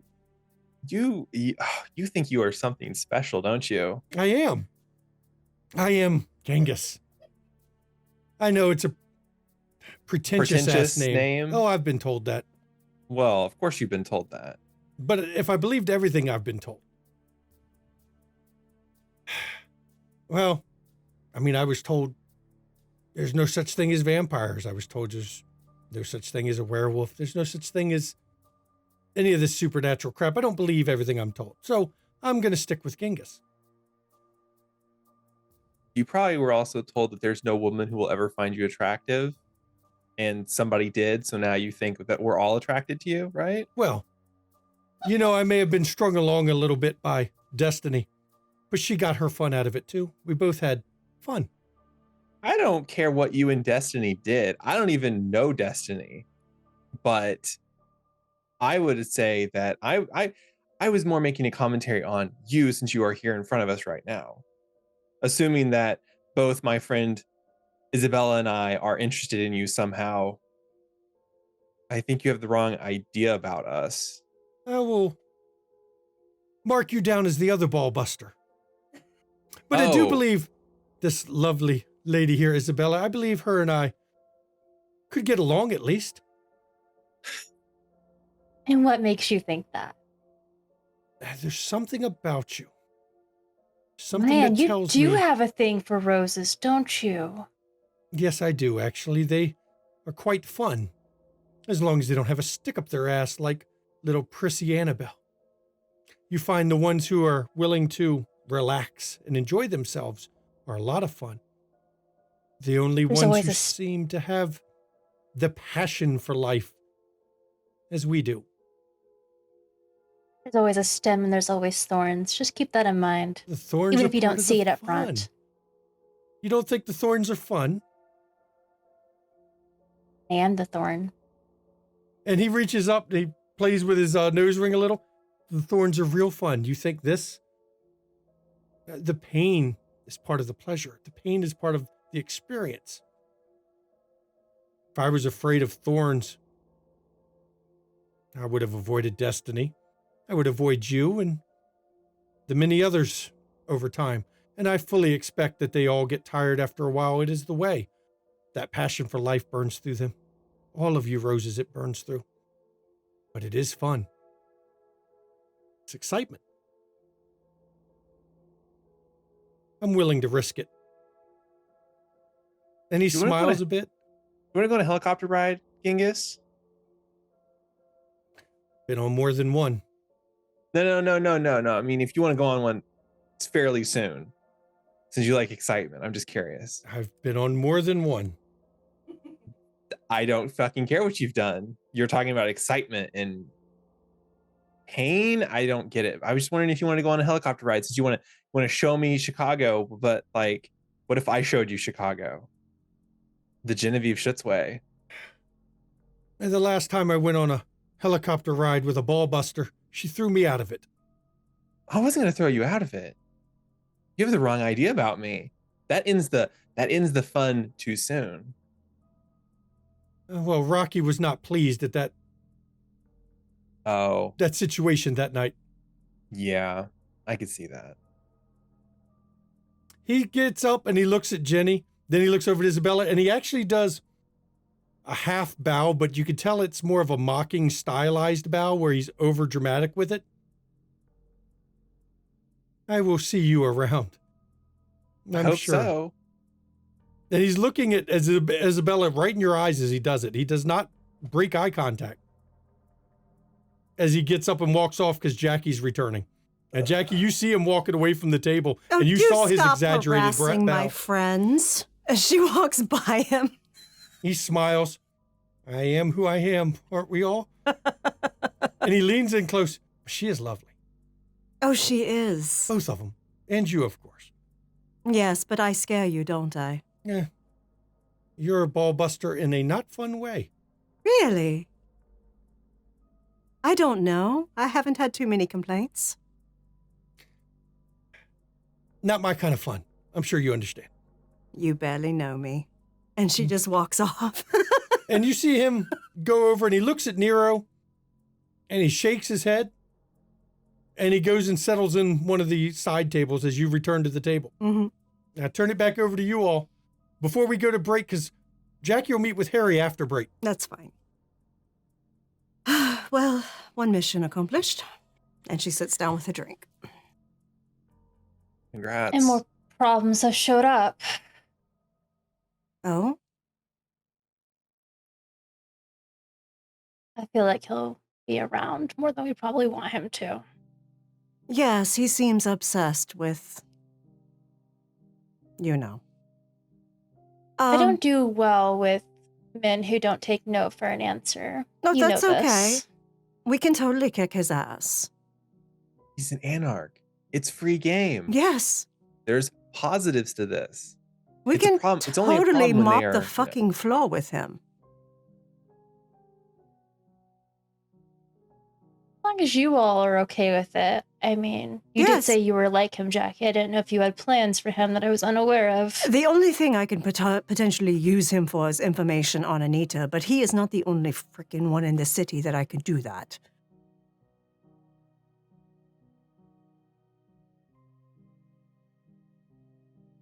He is functionally useless to me. He hasn't even been in the city for a long time. He is a pompous little prick who owns a fucking penthouse in the Loop and plays the rebel. And he thinks he's charming. I'm sure we can think of some fun plans. Hopefully ones he won't enjoy, but it's hard to tell with him, unfortunately. Yeah, I think he likes taunting trouble. Oh, I think he likes some other things too. Oh, yeah? Oh, yeah. That dude is just begging for somebody to put on some tight leather and get out of fucking Break out riding the whips crop. and chains. Yep, and just stand on his back. Like, Excellent. Excellent. That is good I'm- information to know. I'm just saying, based on his vibe, because he thought he was gonna take another shot at me, and I was just like, dude, I will tear your fucking junk off right here and feed it to you. But he didn't like that, so I offered to give him a helicopter ride. I and he knew didn't like within that. like 5 minutes of meeting you, Jenny, that you were into women. Oh no. How is it that That's- he is not aware? Because that it's is- obvious. I don't think he cares. Yeah, I think for him it's that conquest thing. I run into dudes who are just like, oh, I'll change her, and it's like, dude, I will change you when I That maim is so you. disgusting. Yeah, it's fine. It's fine. One One of these days. your nails are nice and beautiful and long at certain times, and you can just, rip it off. Oh, I wonder how Arzule would feel about him.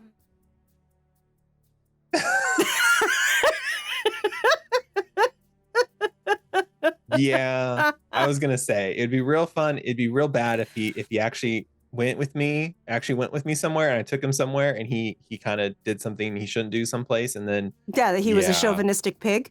yeah, Yeah. that'd be such a shame what would happen to him. Shame. A real shame.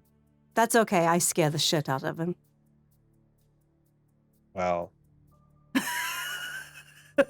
he likes that though. No, he really doesn't with me. Okay, well, Yeah, I think I scare the shit out of him.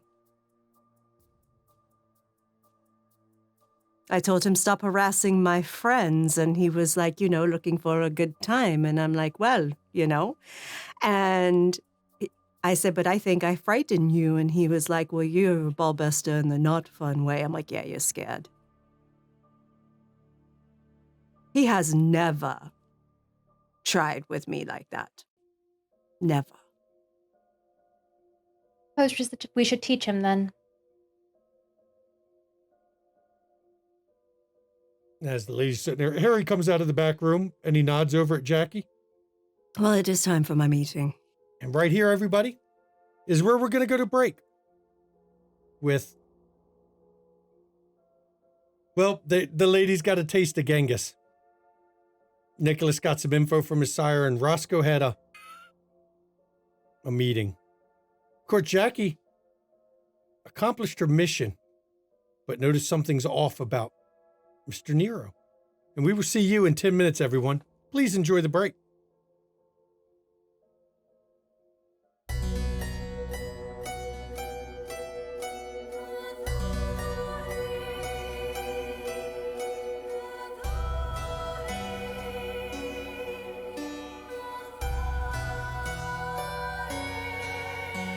Allow me to introduce myself, though I fear you've heard my name, and that you've heard the story of Countess Bathory. History is told by the victors, heroic warriors, and mad kings. Will you hear my story?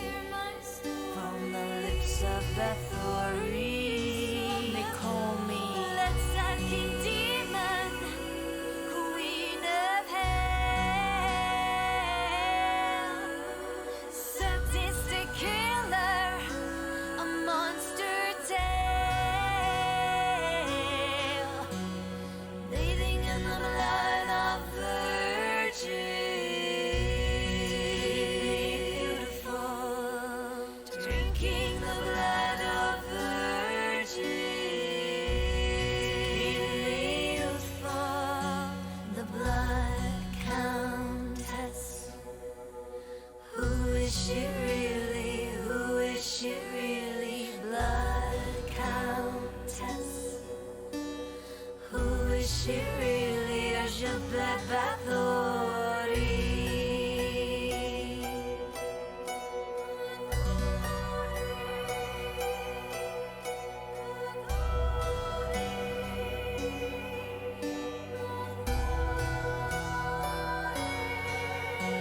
was very wealthy and powerful, a widow with political rivals keen to destroy me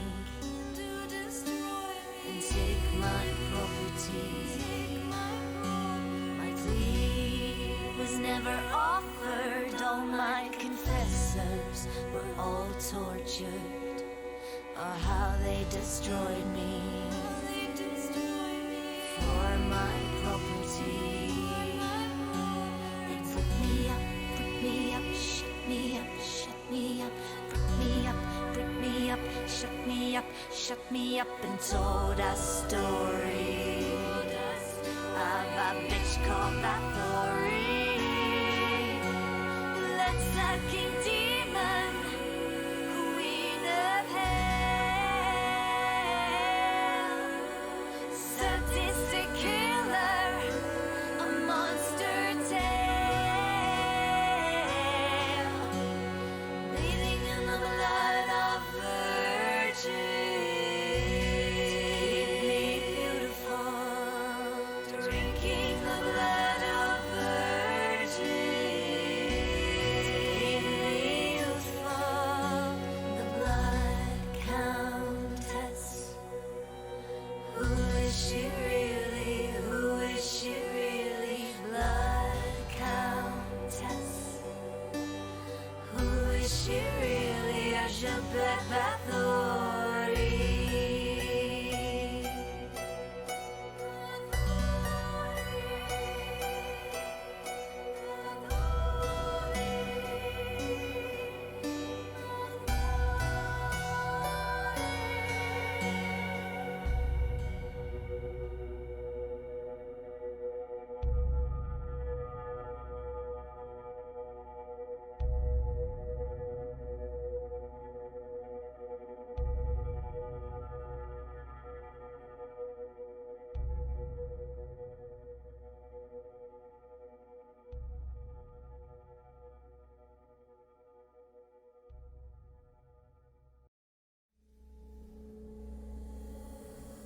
Splinters of my soul cut through your skin and burrow within, and burrow within.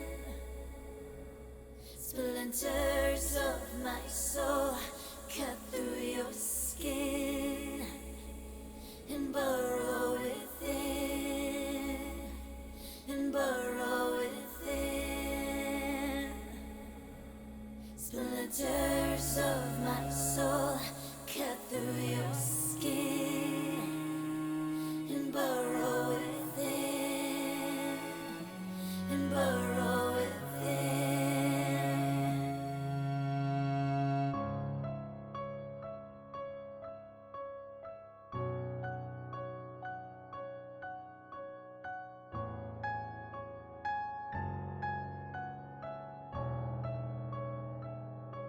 I've always been the hunter, nothing on my tail. But there was something in you I knew could make that change. To capture a predator, you can't remain the prey. You have to become an equal in every way. So look in the mirror and tell me, who do you see? Is it still you? Or is it me? Become the beast. We don't have to hide. Do I terrify you? Or do you feel alive? Do you feel the hunger? Does it howl inside? it terrify you? Or do you feel alive? Splinters of my soul cut through your skin and burrow within, and burrow within. Splinters of my soul cut through your skin and burrow within, and burrow within. So embrace the darkness, and I will help you see that you can be limitless and fearless if you follow me. We are the lions in a world of lies. We are the predators, the hunters, the hunters, the hunters. Become the beast. We don't have to hide. Do I terrify you? Do you feel alive? Do you feel the hunger? Does it howl inside? Does it terrify you? Or do you feel alive?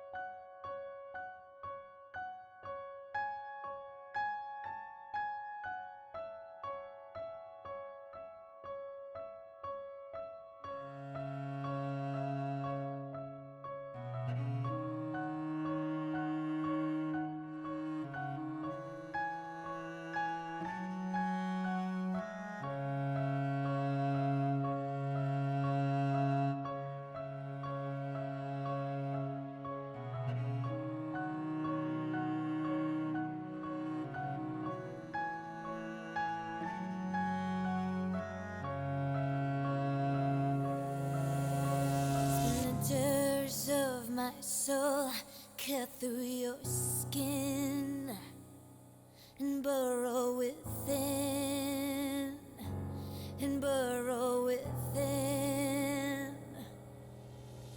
Splinters of my soul cut through your skin and burrow within, and burrow within. Splinters of my soul cut through your skin and burrow within, and burrow within. Splinters of my soul cut through your skin to burrow within. Do you burrow within? Do you feel the hunger?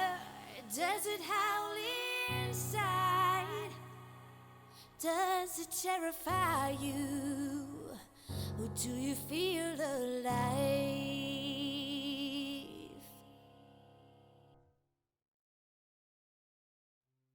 Welcome back. Before the break, we had a bunch of scenes. Go watch them. I summarized it when we went to break. I'm not summarizing it after break, everybody. Sorry. The girls are at the strip club. But where we left off is Harry asked motioned for Jackie to come back and meet him. And you're led back to his office. Now, his office is not what you would expect. Actually, before she leaves the table, she takes out a stack of $100 bills, puts it on the table, and says, "Go make it rain for the ladies while I'm gone." Jenny gonna shoot her make it rain gun? No, Jenny will not use her make it rain gun in here, considering it is a upscale establishment. So Jackie warned you. always come prepared. We can go somewhere after. It's fine, Jenny. And you're led back to Harry's office. Now, when you brought back to the office, there's no papers on the desk. He's got a small computer terminal, leather chairs, and there's one pulled up in front of his desk. Mm-hmm. And as he walks in, he stands behind his chair. Have a seat. Of course. Once It's lovely in here, Harry. well, thank you. I try to keep it simple. Yes. This is where I meet with people. Like I said, this runs itself. I don't have to really keep myself in day to day. And once you settle down, he actually sits down in his seat. So what do you need to talk about? I'm going to be planning a little bit of an event soon. It's a fundraiser for a politician. And I would like to get some of your girls just there, not doing anything really, just there, kind of window dressing, as it were. Okay. Any other details on the event? Well, it's to set up a scandal, but your girls won't be involved in that. Okay, so I'll keep that in mind. And what kind of time frame are we looking at? Oh, You got- probably about a month from now. Okay. I can arrange something like that. You're going to owe me a favor. Of course. Of course. I'm not, the money's, I've got that part covered. I'll make sure I'm that's happy covered to first. compensate them for their time as well. Well, we do a number of contract jobs like that. Excellent, excellent. Send the contract over to me, and I'll be happy to pay the bill. We can do that. I'll get my people to draw that up. Yeah. Send it over to your cabaret. Yes, that's fine. Perfect. Actually, you know what? Send it to my corporate office, and she hands him a card for Aurelian Enterprises. Okay, I will have that taken care of. Excellent, Probably take them about a day. You'll get it sometime tomorrow. excellent, excellent. Just by chance, you're not tied in any way to the current mayor, are you? I just got back in town. Why would I be I tied to wouldn't him? think so. So, This is pretty much my industry right here. excellent, excellent. Like I said, I got out I of didn't want to step on your toes by accident. I got out of the politics game. I got enough of that when I was working for Damien. I understand. And it's a good thing, because if I hadn't gotten out of the politics thing, I'd really be paying for tossing Alexa out on her keister. Oh, Now, you know how it is in this city. I know. No offense, but Jackson will be the typical venture and say it's a brouhaha being brouhaha when he finds out I bounced her. You know, I'll play up to it. Of course. Get Of away with course. it. We all use what we have to our advantage when we need to. Oh, yeah. You know, sometimes you got to play up on that random bursts The of odd things. The stereotypes. That's right. Burst of emotion. Yes. Sometimes I have to play up on the elegance. Couldn't help it. Couldn't resist myself. She was out of line and I threw her out the back of the building. I swear, I do hope you can get that video footage to us. We are going to die laughing. I have to request it from my security company. We don't, I don't keep Yeah. the old files here. We keep them Of course. at of an course, off-site location. Of course. I've learned the hard way that when you keep them local, sometimes something burns down or something happens and then you lose your videos. Yes, yes. So, excellent. Well, of course, let me know if there's anything I can do for you, Harry. Oh, I will. So far, it seems to have really helped with the girls. It's Yes. a good business arrangement. I will have to speak to your friend, Jenny, one of these nights. Yes, she actually has a casino resort with her fine dining establishment. She's based out of Las Vegas. So, and her current restaurant now, and she's actually opening up a hotel. I know. Oh, look at you all getting the info. Well, before I went into business with you, I checked in on your friends. Of course you did, because you're an intelligent man. Well, due diligence. Mm-hmm. You got to understand who you're going to be getting into business with to make sure you're not getting any collateral problems. No, I like to keep my business and my nose clean. That's the best way for business. Mm-hmm. Unless your name's Ballard and then you Let's don't care. not mention that name. He don't seem Why to care. ruin a perfectly good evening? Yeah, I can understand that. But I'll get that fired off to you tomorrow. Excellent. Thank you so much. And he Harry. stands up And he goes and like he's going to shake your hand, and then kind of shrugs and just leans in and gives you a brief kind of a hug, Mm-hmm. a one-arm pat hug. Yeah. And she actually kisses him on each cheek and says, "It's always a pleasure." And he goes, "Oh, I almost forgot." And he goes back to his desk and pulls out a membership form. Oh, You can hand this to Jenny out there. She could fill it out and just drop it off here excellent. with a check. Excellent. Matter of fact, give me one as well. And he pulls off. You think Isabella will want one too? Might as well. Okay. He pulls off 2 more of them and hands them to you. Thank you. And he takes you and escorts you back out to the floor. Mm-hmm. And I'm sure the girls did something with the money that was on the table. Oh, yeah. But as you leave the place, I will turn it over to you for a brief scene as you ride together out of having left the place. She hands each of the ladies their membership application. Here you go. Harry offered all of us to join membership if we choose. Did you enjoy yourselves? It was fantastic before Genghis showed up, and it was great after he left. Well, yes, of course. Excuse, unpleasant company that we had. How about Yeah. you, Isabella?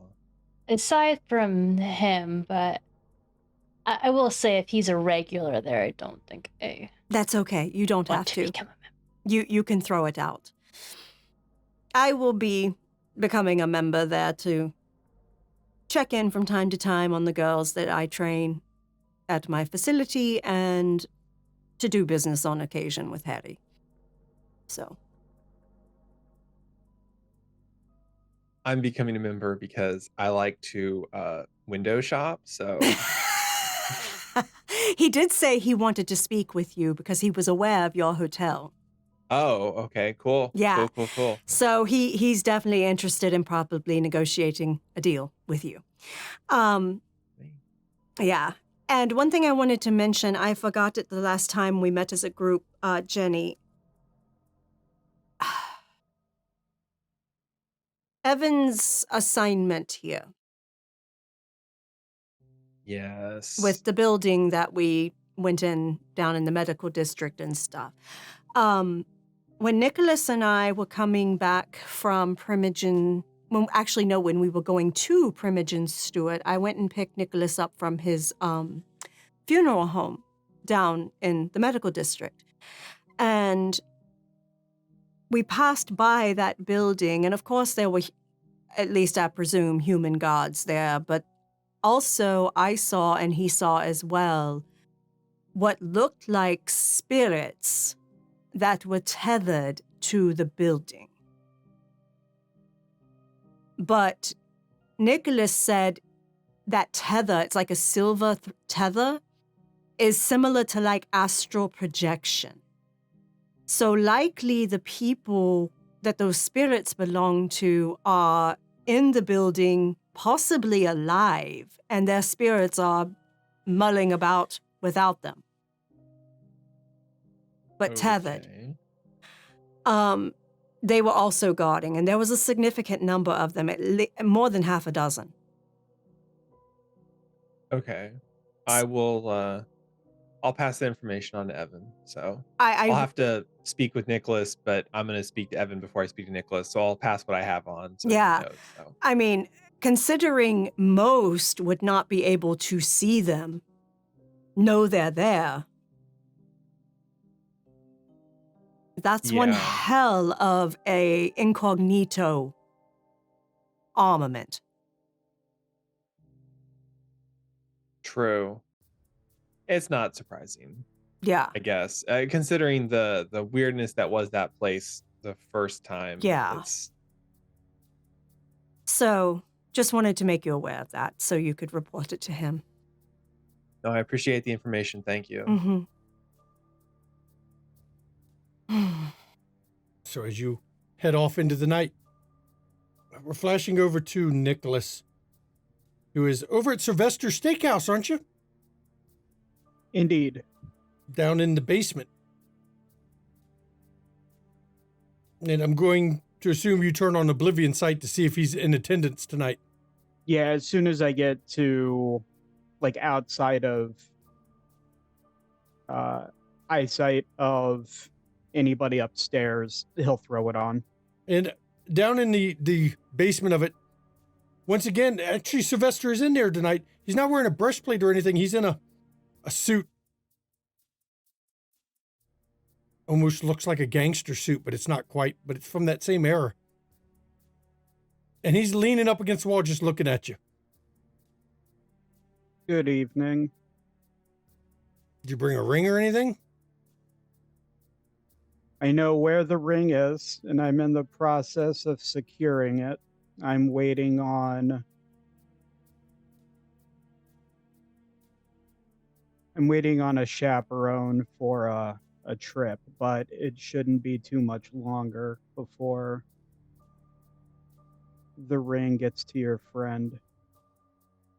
So you got no ring, so I have information, but also a question. I'm not going to promise to answer the question, but go ahead and give me the information and I'll decide. There was one of ours.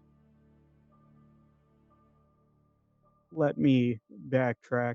I'm sure you're aware of the storm on your side not so long ago.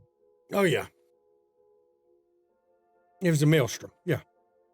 We located the source on our end and closed it. In the process,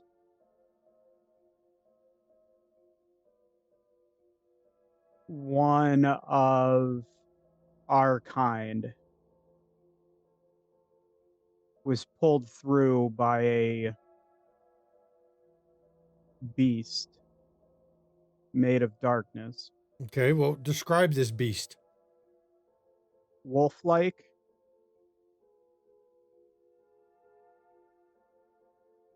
Oversized? Large enough to carry this person away in its mouth. Missing a leg, I believe. I don't know anything about this made of darkness. But I know on this side, when you see a big wolf-like thing, it's not really a wolf.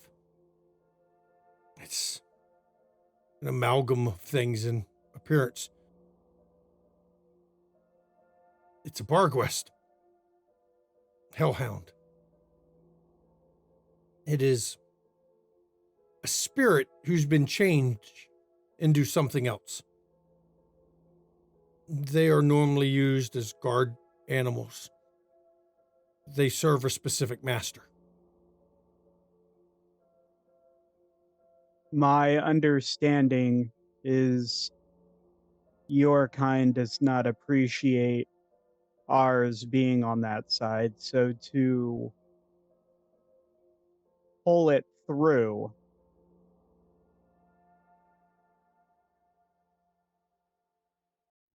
seems curious. Whatever it did or didn't do is because of its owner, the one it serves. They normally have a collar they wear. Only some of the less monstrous ones don't wear their collar. That's when it serves willingly, not by force.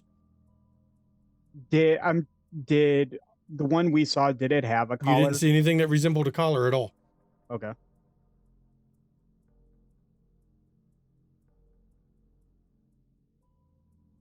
One of your kinds on our side? I haven't heard about it. Those who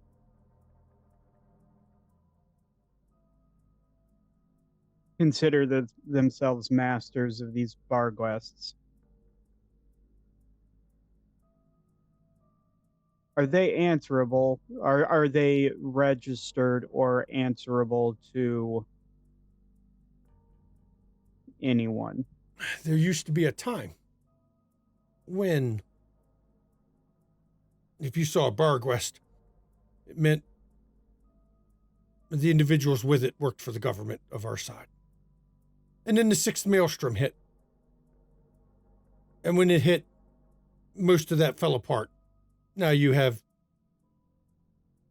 petty warlords, petty dictators, heretics, doing their own thing.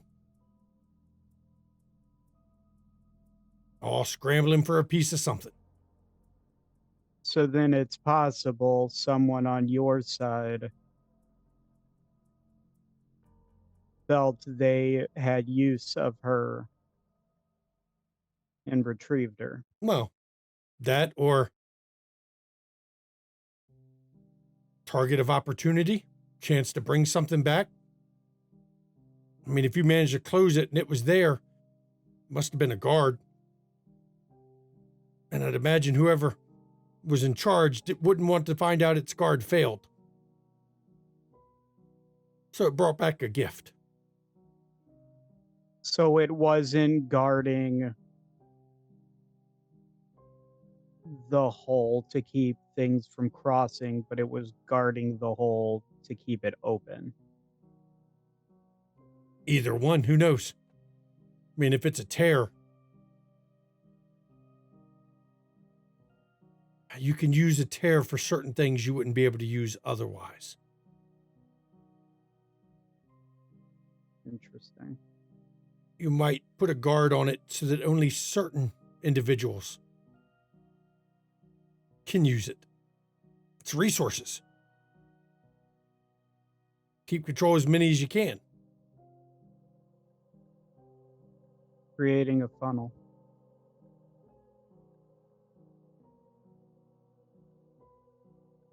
It's kind of like the door to the speakeasy. The doorman only lets certain people in and out. And then Nicholas will point to the area of the wall where the lady had walked through, Lillian, I think it was. Or is it Victoria? The one who was asking about the ring. I believe that was Lillian. He'll point to where she walked through the wall. Like, I'm assuming there used to be over there. No, over there led to the Rum Runner tunnels. The speakeasy here, you had to bring the liquor in. You couldn't bring it on the street.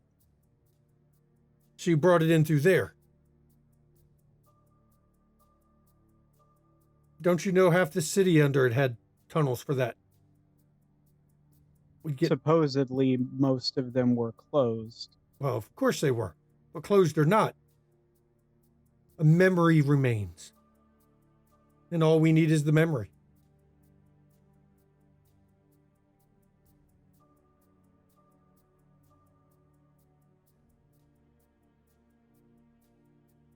Are you familiar with spirits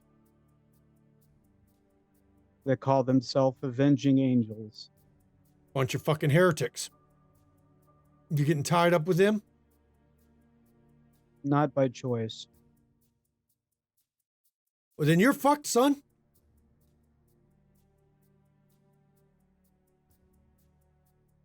It's probably not the first time I've considered that this week. I mean, they're a group of heretics. We don't know who they are.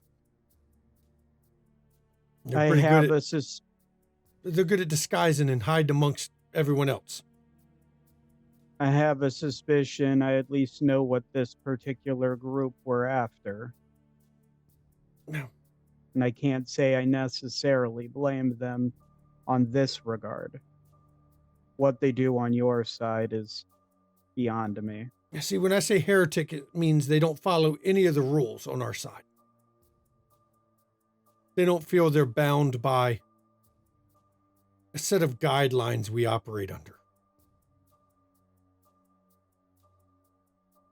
What is generally, and I understand if you don't wish to share this particular information, but what tends to be the way they are dealt with on your side. Depends on the ones in question. Dangerous heretics? Let's just say a few more legionnaires get a breastplate. Not as dangerous heretics, we just run them out of town. Rule number 1 is the dead don't let the living know we're here. They don't really seem to care about that rule. In this particular instance, I think they may have found a gray area. Well, I mean, me talking to you is a gray area. These heretics, as you call them, they are operating in a gray area. They are hunting for remnants of the Giovanni. See, you're not alive. I am not. Your kind are not alive. So our rule that says the dead don't mess with the living, well, none of us consider you living.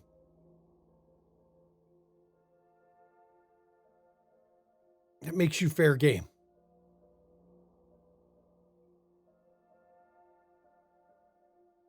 Then again, I imagine new armor and provisions might be useful on your end. The forges never cease. It's always looking for new things to feed into it.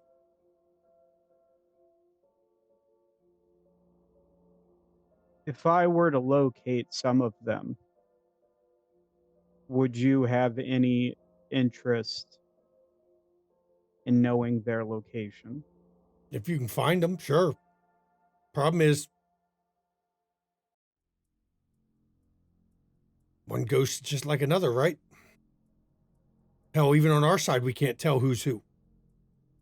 On your end, can you track when one of you has been somewhere? Nope. You know, it's funny about our rules. We can't even track when somebody breaks the rules. We have to wait for you, your kind, or some of the living, the restless, as we are, get snitched on. Living like to talk about the ghostly encounters, and that's how we find out. What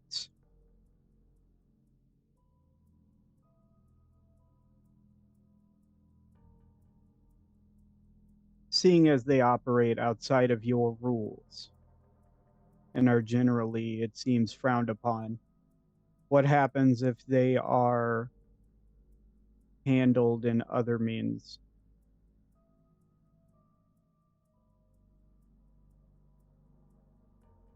It depends. Their friends won't like it. They're heretics. They're not protected officially. And as you're talking, you see two people come through that wall again.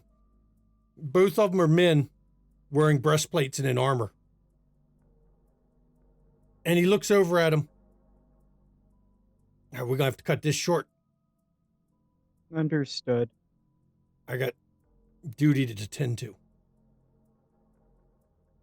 I'll be back hopefully soon with your item. And you see him reach over. You can't see what he picks up. Picks up something. But you can see when it goes on his face and there's a mask that he puts on.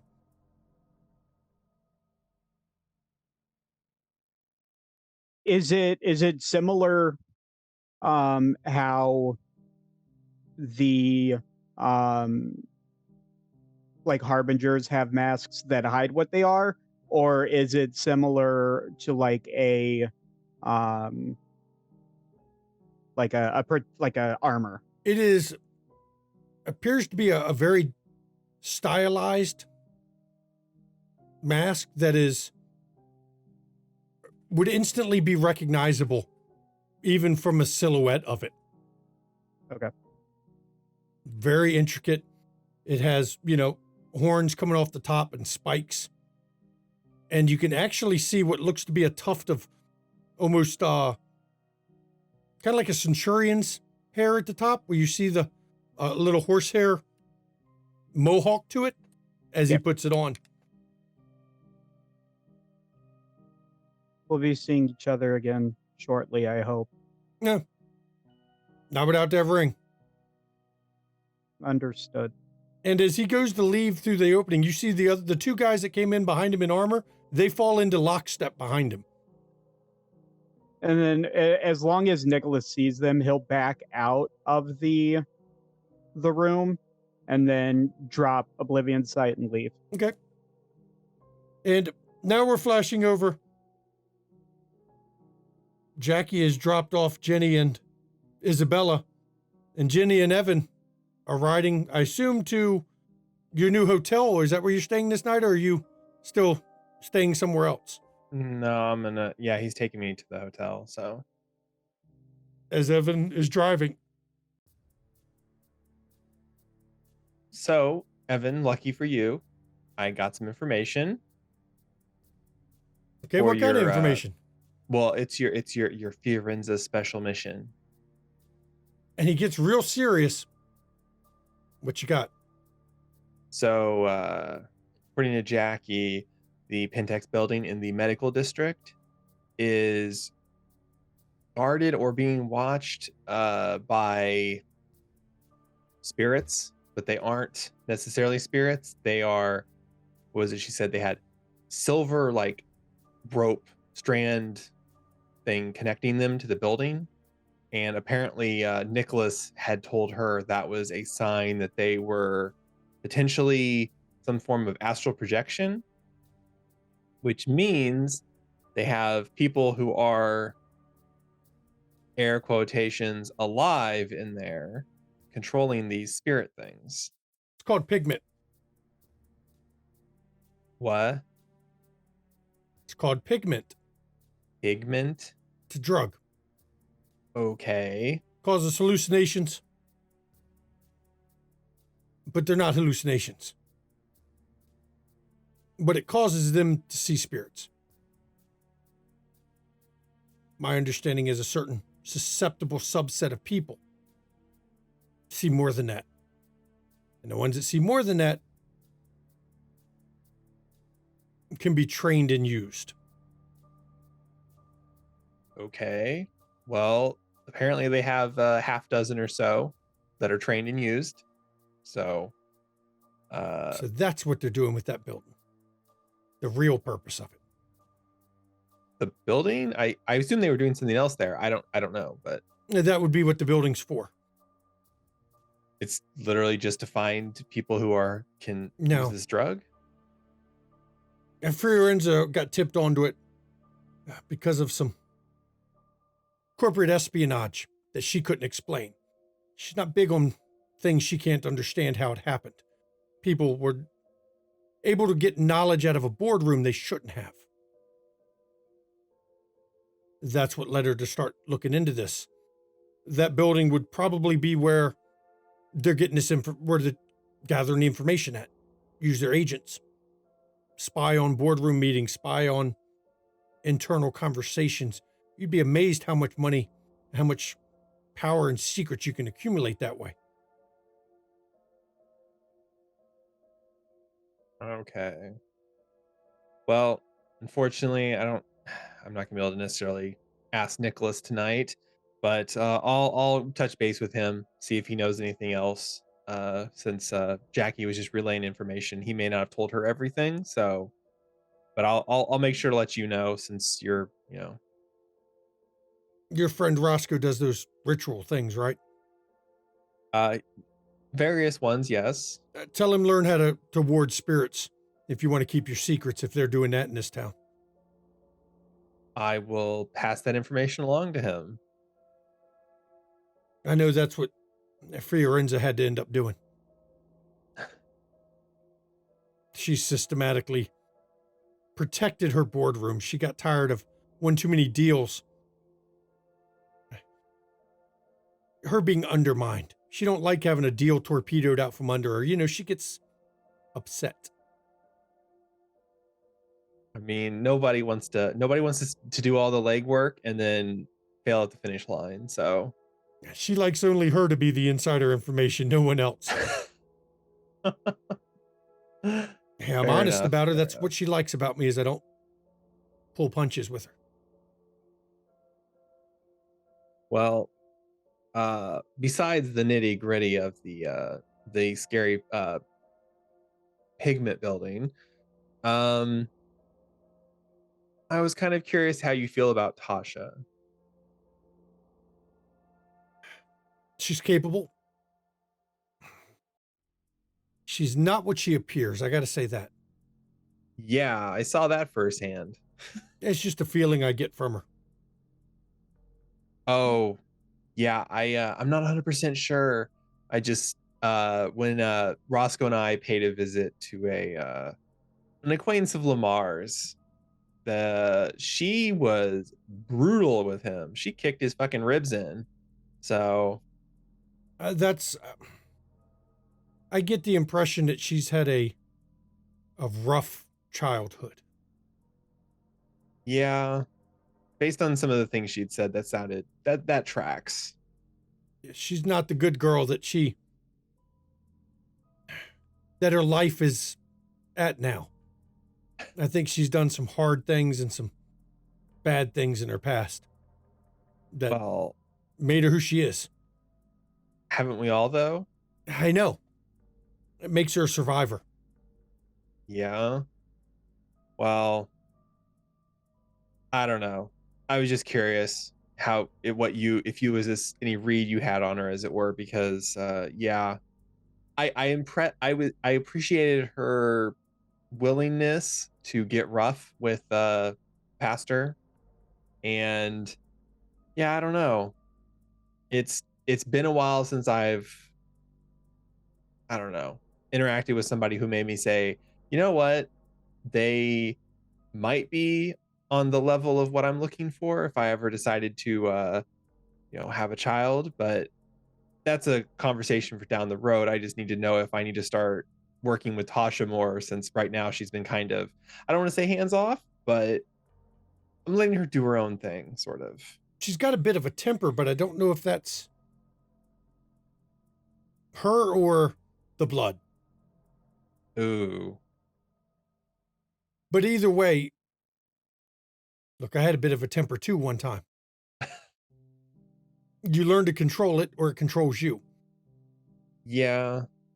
Well, I was also going to say, I in just general training stuff, I need to start training her up some, and it's probably a good time now. It's been almost a year, so it's getting close to that point where I need to actually be a little bit more hands-on with her. I just didn't know if I've been debating on how hands-on I want to be, if that makes sense. You took her on a rough and tumble thing. Take her on something where she's got to be sneaky. Good idea. See if she can rein in that temper, that violence when it needs to be, Mm-hmm. and operate. Because, you don't bring me for the rough and tumble normally. She needs to be able to adapt to both. Yeah. I mean, I can get thrown out of a bar window just as good as anybody else. And he gets a grin, but Yeah. you need to make sure she knows the appropriate time to lash out and when to keep it low key. If she passes that's good. Yeah, it's a good point. It's actually a really good idea. That's why I wanted to talk to you, Evan. I may speak to her aunt also, and maybe speak to her. I think she said her stepbrother. Maybe even speak to him anyway. I might speak to him and ask them about how she acted in the past, sort of thing. I don't know. That's a good idea. But I am gonna find the perfect mission, as it were. I'm gonna take her with me. When she can't just go in and kick somebody's chest in. So Yeah, that's the best way to check her. I mean, sure, if she fails that, then you know what to use her for. But if you're looking more long term, and if nothing else, you'll know what you have to teach her. true. Good talk, Evan. Good talk. Well, I mean, that's all we seem to do since, I can't ever get any. And he gets that grin again on his face. Genevieve pulls out the form for the strip club, and she kind of like waggles it where he'd be able to see it in the rearview mirror. Oh, is that where you were tonight? Oh yeah. Don't worry. I believe this will give me access to a +1, so you and I can go do the town, as it were, Evan. And he gets a positive. I mean, he's got a leer on his face. Let's +1 that, baby. We can do this. See, there's perks for being with me. Oh, I know there is. And he laughs a bit as you two drive off into the night. And it's a busy night for everyone. Everyone's got so much shit going on.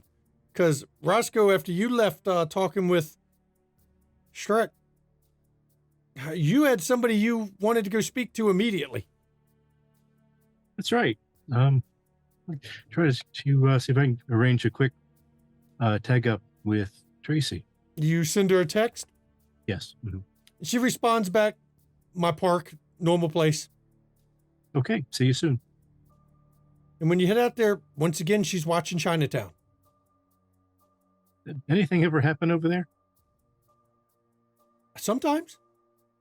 Well, I'm sure you already know, but there's about to be something happening here. Hopefully it's not what happens out there. Every once in a while, a signal goes up and I got to go in and talk to somebody and then come back out. I just had a meeting with Carl Schreck. You're joking. No, unfortunately, I'm not. What is that pompous ass doing here? This is about Sun Chi. Oh, God. And he's asking me where I stand on it.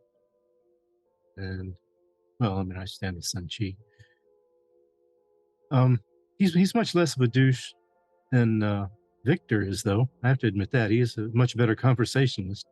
No, he just puts a better veneer on it all. Oh, I agree. I could tell you some things Karna's had to say about him. Trust me. Him and Victor, actually. I'm sure I could give you a whole bunch of stories of both of them. I would actually like to hear that sometime. Though things are likely to be heating up here soon. I mean, my sire, Helen, is going to be here very shortly, as they're convening all the Pontifices for That's a problem. Their show trial.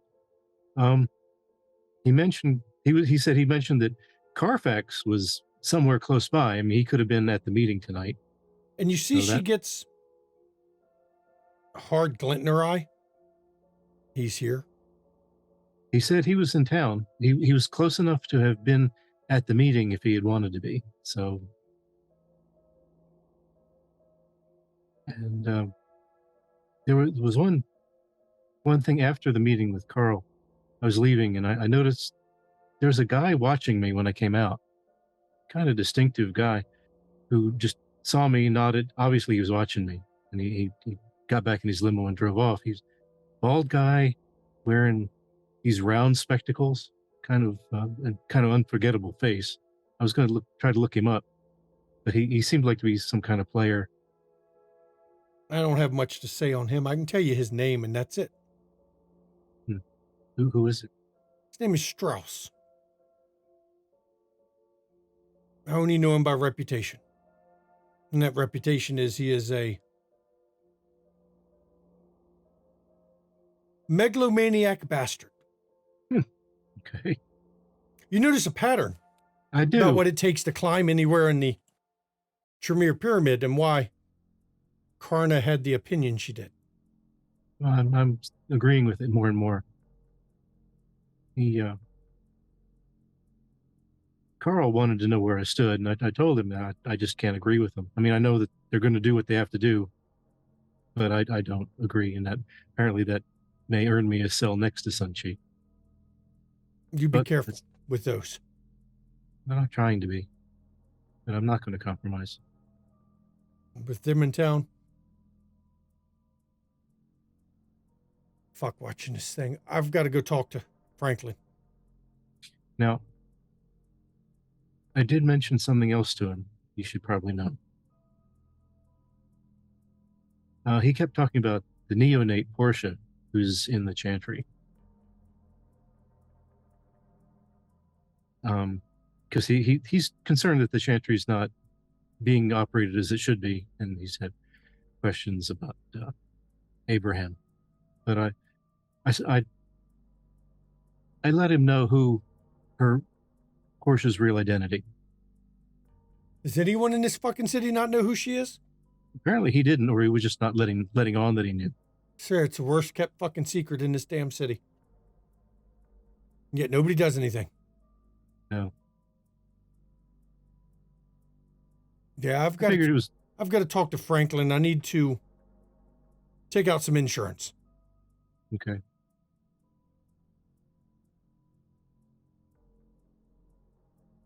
Yeah. And she's got to look. Ever since you said Carfax, she's gotten a hard edge to herself. I thank you, Roscoe, for telling me this. I'm going to go square some shit away. You be very careful. I will. As much as I can. Carfax is dangerous. In more ways than one. Well, I got that from Shrek himself, despite his genial demeanor. His reputation is known. At least Shrek will talk to you. Carfax isn't prone to discussions unless your name is Lucinda. And at last I checked, Roscoe, you have a penis. Yeah. I think. So you're not sure. Lucinda. No. You're not hiding a Ventrue in there anywhere, so. And she smiles a bit at that. I do have to go, though. And she pulls out her phone, and you can see she's texting somebody. All right, Trace. Well, I'm glad I could catch up with you tonight, because I thought you should know. I'm glad you let me know. That's vital. And she turns and without another word, she's actually moving quicker than you're used to seeing. She seems to be got some haste about what's going on. As she departs, and as Roscoe's left in this park, Isabella, you arrive back at your pub. There's somebody waiting outside of it. Alan Sovereign is waiting for you. It's good to see you. I'm sorry I kept you waiting. I wasn't expecting you. Well, I was in the area. I've not been waiting too long. I wouldn't have waited much longer. But as I said, I had other business nearby, so I figured I could swing and check. Well, Please. I'm glad I caught you then. Can we go inside? Of course. And he follows you inside, and you notice he's got a briefcase with him tonight, which is rare because he normally doesn't have one. And where do you lead him back? To your office? Yes. As you get in your office, he immediately lays the briefcase on your desk and opens it up and pulls out a stack of papers. I've had my people draw up a contract. I look forward to seeing it. And he lays it on the table. It is the standard contract with Sovereign Holdings. We will fund the construction and, of course, the equipment and most of the expenses of the business, and you will run it for us. In the additional terms? Well, we retain, since the money is coming from my company, most of the money means we retain most of the ownership. You would be How much is most?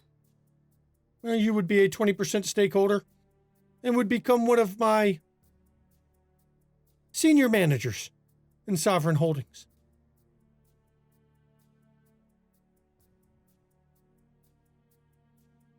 I would think that it would be a little bit more. I imagine that Raiden had a better offer. Well, Braden's offer involved him funding a good portion of it to the Blackstone family, and they in particular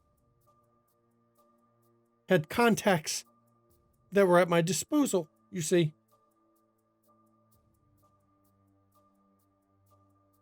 It's business. It is business. But, although I do not have the exact circumstances, Brayden, I am,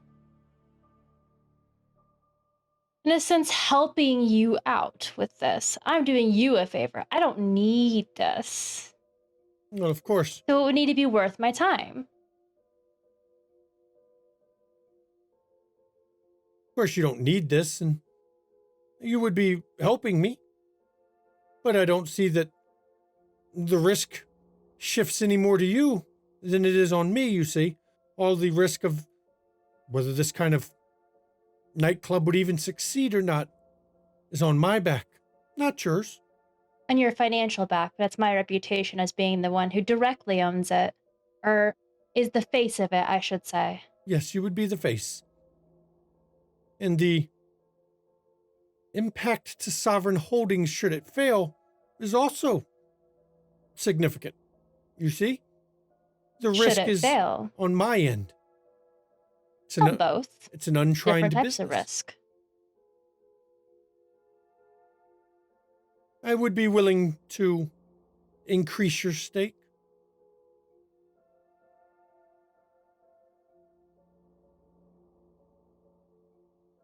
What about an even 50-50? Oh, no. No. You see, you are requesting a business inside the loop, which is Venture Domain, owned by us. You are using a property that I own, using my financial backing, and the Sovereign Holdings name. 50-50 is just not acceptable. It is not nearly enough. I could hire any one of a dozen people and keep it all myself in that case.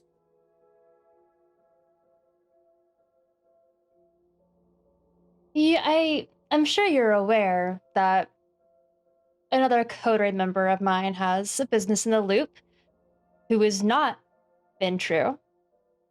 I have similar connections that could get me an opportunity there. That's not something that's directly a selling point. But it would not get that property. That property is owned by Sovereign Holdings. That location is owned by Sovereign Holdings. You see? And that location was specifically picked out. So you're not helping with that one. Let's see, how about 30% stake?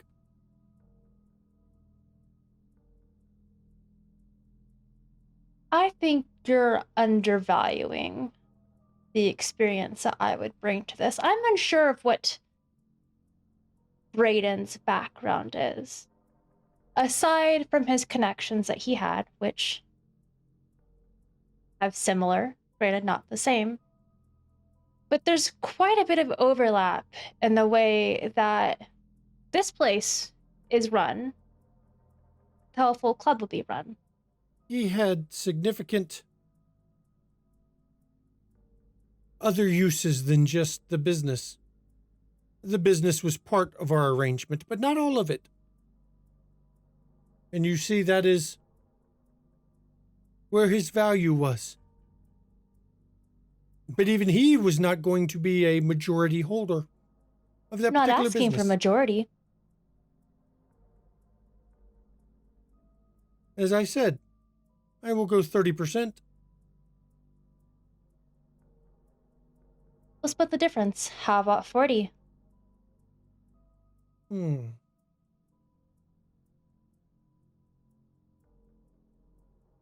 And she holds out her hand to shake on it.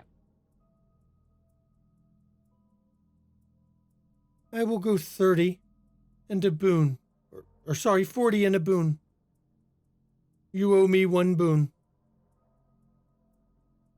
To be redeemed. What size of boon? Well, it'll be substantial, but not onerous. It will not be excessive, but it will be a boon I can redeem at a later date. I find from time to time I need favors, and being unable to work with my own clan for them can make it difficult.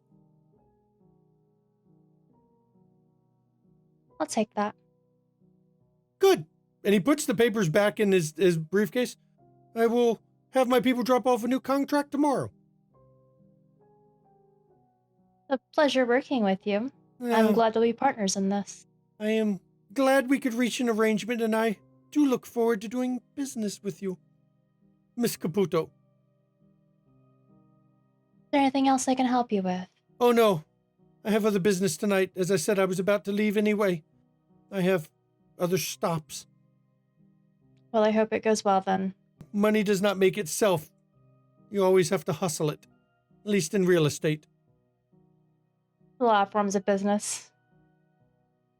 And he nods to you. I will see myself out. And he turns and leaves. And Emilio pokes his head in. Everything okay? Well, it's been a long night. Should I get the cleaning crew in here to get the scent of weasel out of this room? I think it's embedded at this point. Might as well get used to it. I'll be working with him. I'm sorry. I've not met a slimier feeling guy. And that's saying something, because you remember some of the people in the old world, he's rough. Anything in particular give you that vibe? He just strikes me as somebody who's up to something. He's always got an angle, and it's not what you expect it to be. He doesn't do anything, it seems, that he doesn't see the benefit for. No. I don't even think he would help an old lady across the street unless he was planning to drink her dry in the process. Or go after her damn pension.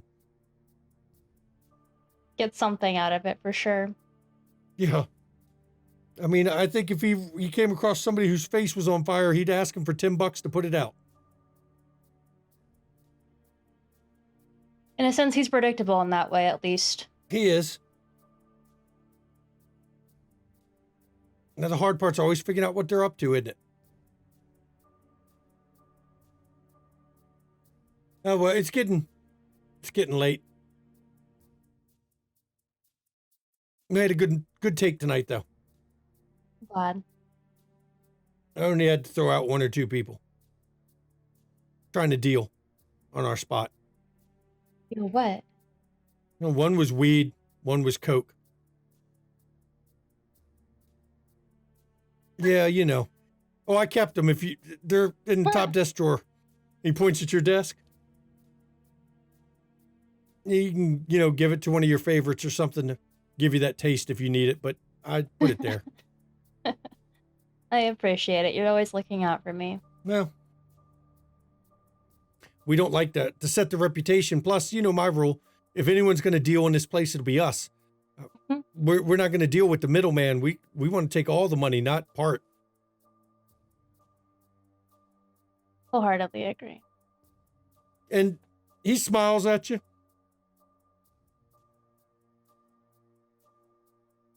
Good to see you made it back safe. Were you worried? Amelia's still running around somewhere, isn't she? Somewhere. Being the operative word there. Then I'll worry. Till we know Look at she's her. gone, I'm going to keep worrying. We fucked her up pretty well. Yeah, but I doubt that's going to stop her forever. No. But she's learned it won't be so easy. That's good.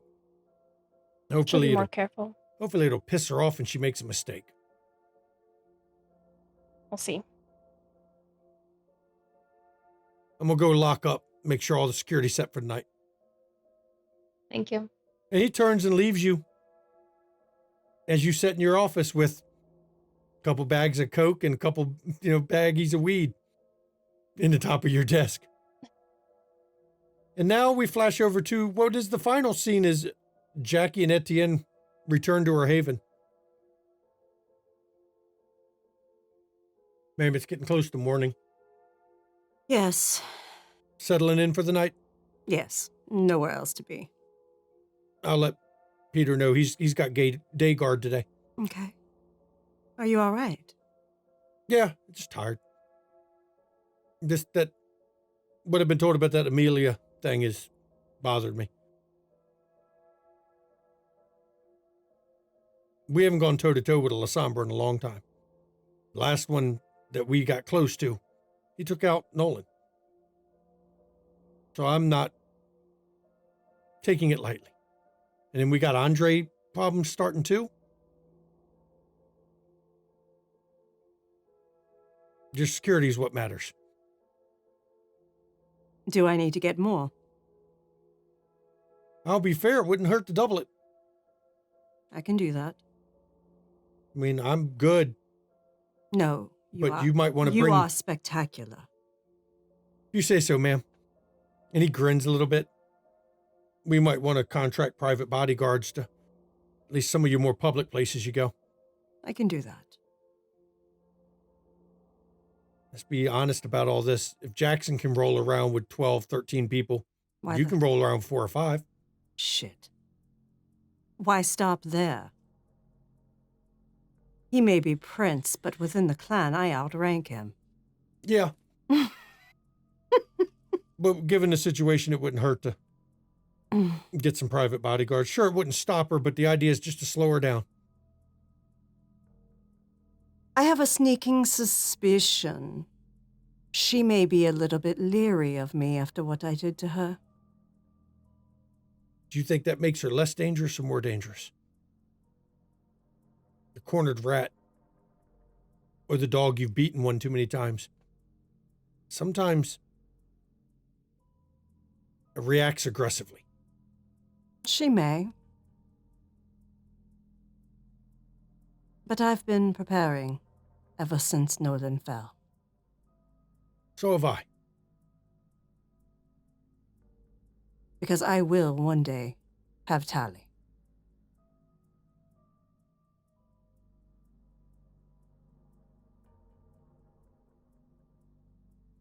I've been just getting hold of some upgraded munitions for Peter and his damn boomstick he runs around with.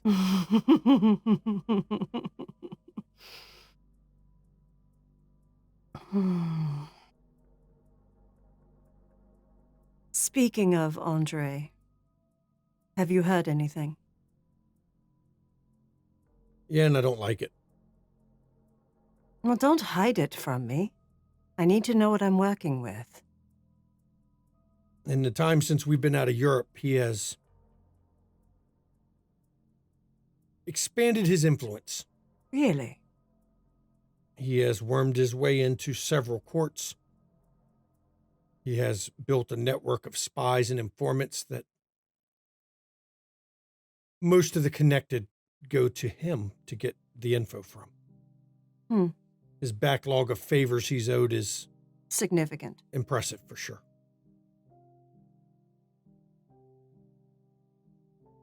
And he is the one who picked Antoine to come here. Of course he did. It was his statement. He picked all the delegates and where they went. Mm-hmm. But who told him I was here?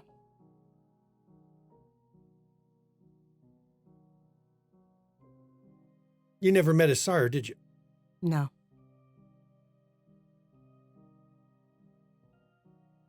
His sire's been named Archon.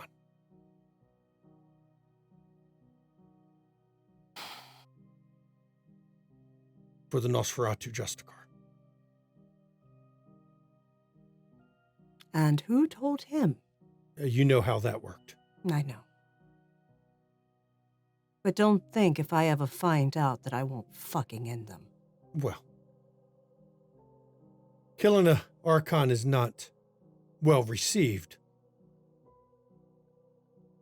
I dare say that's usually the way you get promoted to one.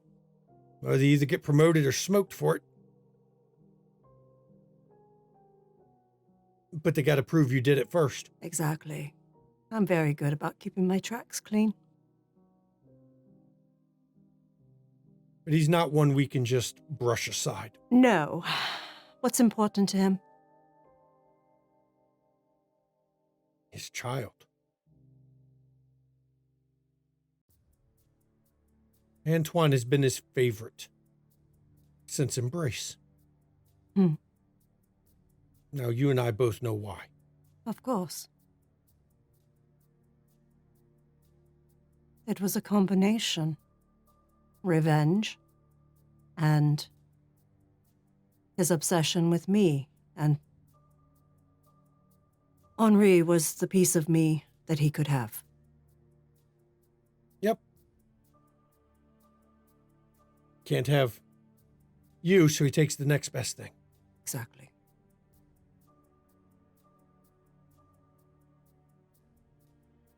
He's not going to like you trying to take his child back. I'm not trying to take his child back, but if he wants to make it difficult to place him in the protection of Cedric, who is more likely to actually protect him than Waneka. Etienne reaches out and holds your hands. You can say that. He's going to think you're taking his child. You know this.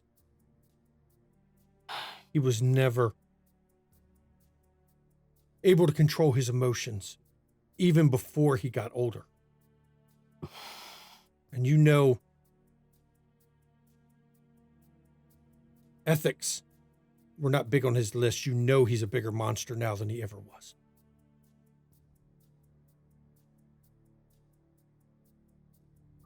He's not going to see it logically. Sure as hell isn't going to listen to reason.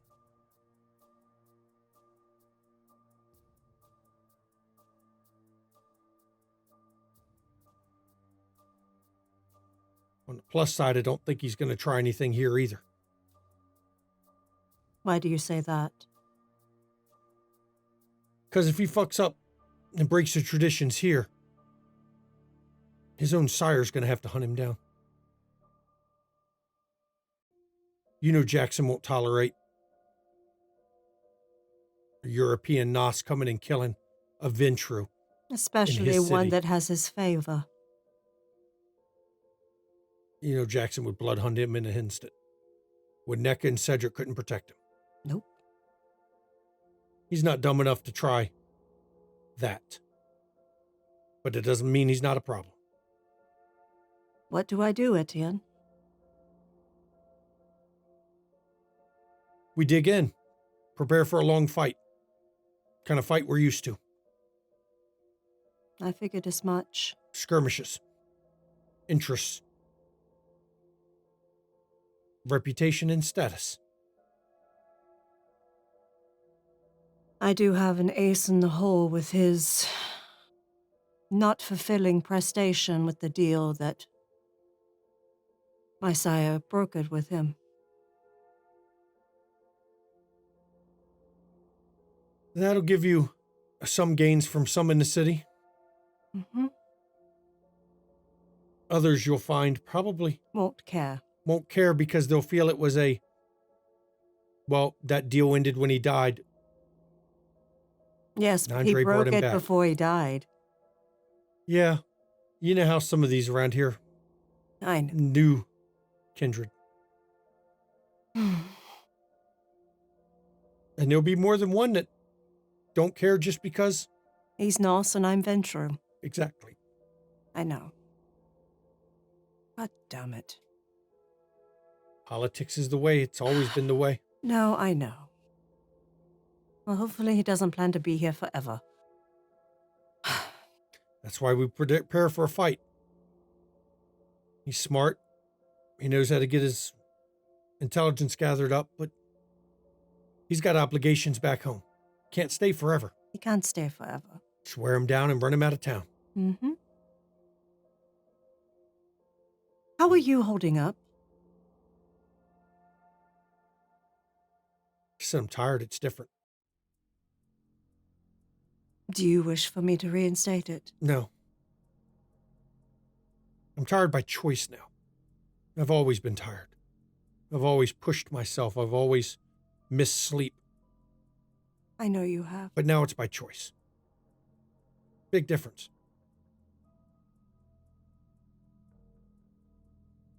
And even without it, you still choose me.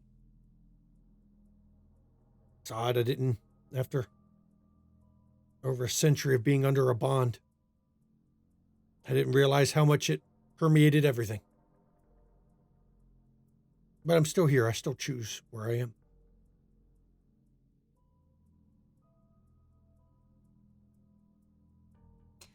She strokes his cheek. And he looks at you and he smiles a little bit. Just means I can argue with you more than I used to. I don't mind in the slightest. You will eventually. And he smiles again. Well, I am tired as well. Would you care to lay with me? Yes. As I said, Peter's got day watch. Then come. And the two of you head back to where you sleep for the day. And with this coterie settling down for their day's sleep, it's been an episode of a lot of revelations and a lot of information. And, as we frequently say, a lot of macaroni. So we're going to end Season 8, Episode 6 of Windy City After Dark right here. And I'd like to thank my players and you, the viewer out there. The player vote. Player vote goes to everybody. Everybody gets XP because, well, that's what this current cast has decided to do. They have literally turned my game into a 3 XP a session game until I finally get tired of it and starts going, no, you can't give it to everybody. But I haven't hit that point yet. So, and of course, if you'd like to join us on the Discord, so you know we cast the show from the Discord, we do Zoom hangouts, and we generally support each other, talk about the show. Please pop over to Discord and just talk about the show. Tell us what you liked about this episode, previous episodes, any episodes. Hop over and do that. If you want to catch some amazing content creators, pop over to our friends list like Mischievous Red and over there, Ivy Raven. They stream on their own channels, and you can pop over and talk to them. They do varied things. Just pop over and talk to them, show them some love from the McStabber family because they're part of the family too. They're one of us. You want to catch our back episodes? Pop over to YouTube, get our back episodes. We've got a lot of World of Darkness content. We've got a lot of indie games, one-shots. Pop over to our YouTube, check those out. If you want to see D&D or Call of Cthulhu, pop over to Ishvel. That's where Dr. Tisk keeps her stuff. Going through my list here, you want to get some Windy City merch? Check out our merch. We've got merch in the merch store. And if you're on the Discord, Mama is currently crocheting up a little mini Reaper, and she's going to figure out whether it's feasible for her to sell some mini Reapers to people. So not that big. It's mini Reaper, not. It's like itty bitty. It's like this big. It's a little mini Reaper. It's not 6 inches. Oh, there we got back to that joke from season 2 or 1. Wow. Just wow. If you'd like to support the players, bits and donations, they go to the players, not to the studio. It's a way to show your love to the players. And if you want to give something to the studio, please, you can subscribe on Twitch or go to our Ko-fi. That's how you give to the studio. Please do not financially hurt yourself doing it. I know the economy's rough because inflation's so high. I would rather you eat food than give us money because you need to eat. Just that important. And I can turn it over to my wife now for a schedule. Yes. Thank you, everyone, for joining us this evening for this session of Windy City After Dark. We are rolling closer and closer to the end of season, y'all. Oh, my gosh. Okay, so coming up over the next week on Tuesday at 8 p.m. Eastern, we have Mage, The Ascension, Season 4, Neon Hurricane coming at you. And well, our resident drug addict is going to be high on dopamine when we come back on Tuesday. Or Skaggy. Poor Timber Brad. See what happens when you miss the session? Bad shit happens. Especially in a mage game. Especially when Maddox, who plays Alessandro in this stream, is in the game. Yes. So join me, Ivy Raven, Timber Brad, and Maddox with Ravnos Archon Tuesday, 8 p.m. Eastern for the next session of Neon Hurricane. And then on Saturday at 3 p.m. Eastern is our amazing European GM Tiss, Dr. Tiss, with London Esoteric Society at 3 p.m. Eastern on Saturday.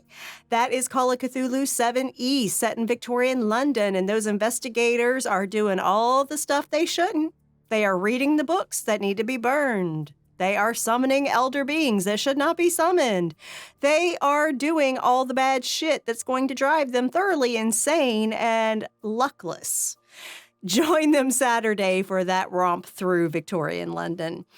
Then on Sunday at 5 p.m. Eastern, we will be right back here for the next installment in Windy City After Dark at 5 p.m. Eastern. I have it on good authority. There'll be a special guest, And there maybe will be two. maybe two Next week. special guests next week. Dun, dun, dun, dun. Dun, dun, dun, dun. So get ready for that, everybody. And as always, everybody, please take your mental health seriously. Check in on those around you. Please make sure they're okay. A lot of people aren't. A lot of people are struggling. A lot of people are having issues they have to deal with. And if you suffer from mental health issues, it's okay to not be okay. Please don't hesitate to reach out to those around you. But if you feel you can't, in chat is a list of numbers you can call or text 24 hours a day, 7 days a week. Talk to somebody. Please talk to somebody, because we all need help. And if you're suffering and you're having trouble getting through it, please get the help you need before you do something that a lot of other people are going to miss you for. It is October, and this is the anniversary of a friend of mine. So, yeah, I lost him, and it's rough. So please take care of yourself mentally. Make sure you do what you have to do to be okay. And I'll turn it over to my wife for her final part. Well, I'm going to piggyback a little bit off of that. Stop the stigma. If you have mental health issues, you are not broken. You are just human. Because I'm going to tell you, as a nurse, I have seen with my own eyes that everybody struggles with mental health issues at some point. Everybody. We all have trauma of varying degrees and flavors. And that manifests in mental health issues a lot. And get the help you need. Seriously, it does not make you weak if you need help. It does not make you broken if you need help. Just get the help, because learning healthy coping mechanisms is so much better than unhealthy coping mechanisms. So much better. So please, get the help you need. Spoken from someone who goes to therapy regularly, myself, and takes meds. It works if you put in the work. I'm Mama McStabber. I'm a registered nurse. Timber Brad here is also a registered nurse. Timber Brad here just got his COVID booster today. I did. And played like a damn champ. And I got my flu shot on Monday, so Yeah. you can get them both at the same time. Please, please, please, please get your damn shots. Yes, please get your shots, please. And if you are not current with your polio vaccine, check on that. If you are not current, please schedule to get that done, because polio is making a comeback. It is in major cities. It will spread to smaller places if people aren't vaccinated. So please get your vaccine for that if you need it. And again, I mean, we're rolling faster and faster towards midterm elections, y'all. And a lot of people that do mail-in voting, you've probably already gotten your ballots. I know I've gotten mine. Please, if you need to, research the candidates if you haven't already. But I am begging you, please, please, please, all the way from your city levels or county levels, all the way up, please vote blue, because the Republicans legit are manufacturing crisis that they fucking started, blaming it on Democrats and not offering solutions. Not at all. Democrats are actually trying. If you don't vote for democracy, we may not have one left. We may not have one left, y'all. And it's more, and it's that, and rights are going to evaporate if the Republicans take control. Evaporate. I mean, Lindsey Graham already wrote a fucking bill to ban abortion federally. Federally. He just hasn't submitted it yet because he's waiting until after midterms. Because he's hoping the Republicans will take control. Don't let it happen, please. I'm begging you. And fuck Putin. Fuck him with a nasty, broken glass embedded dildo. Or a grill brush. That works. Or a good, grill too. brush. Yeah. Fuck the government of Iran.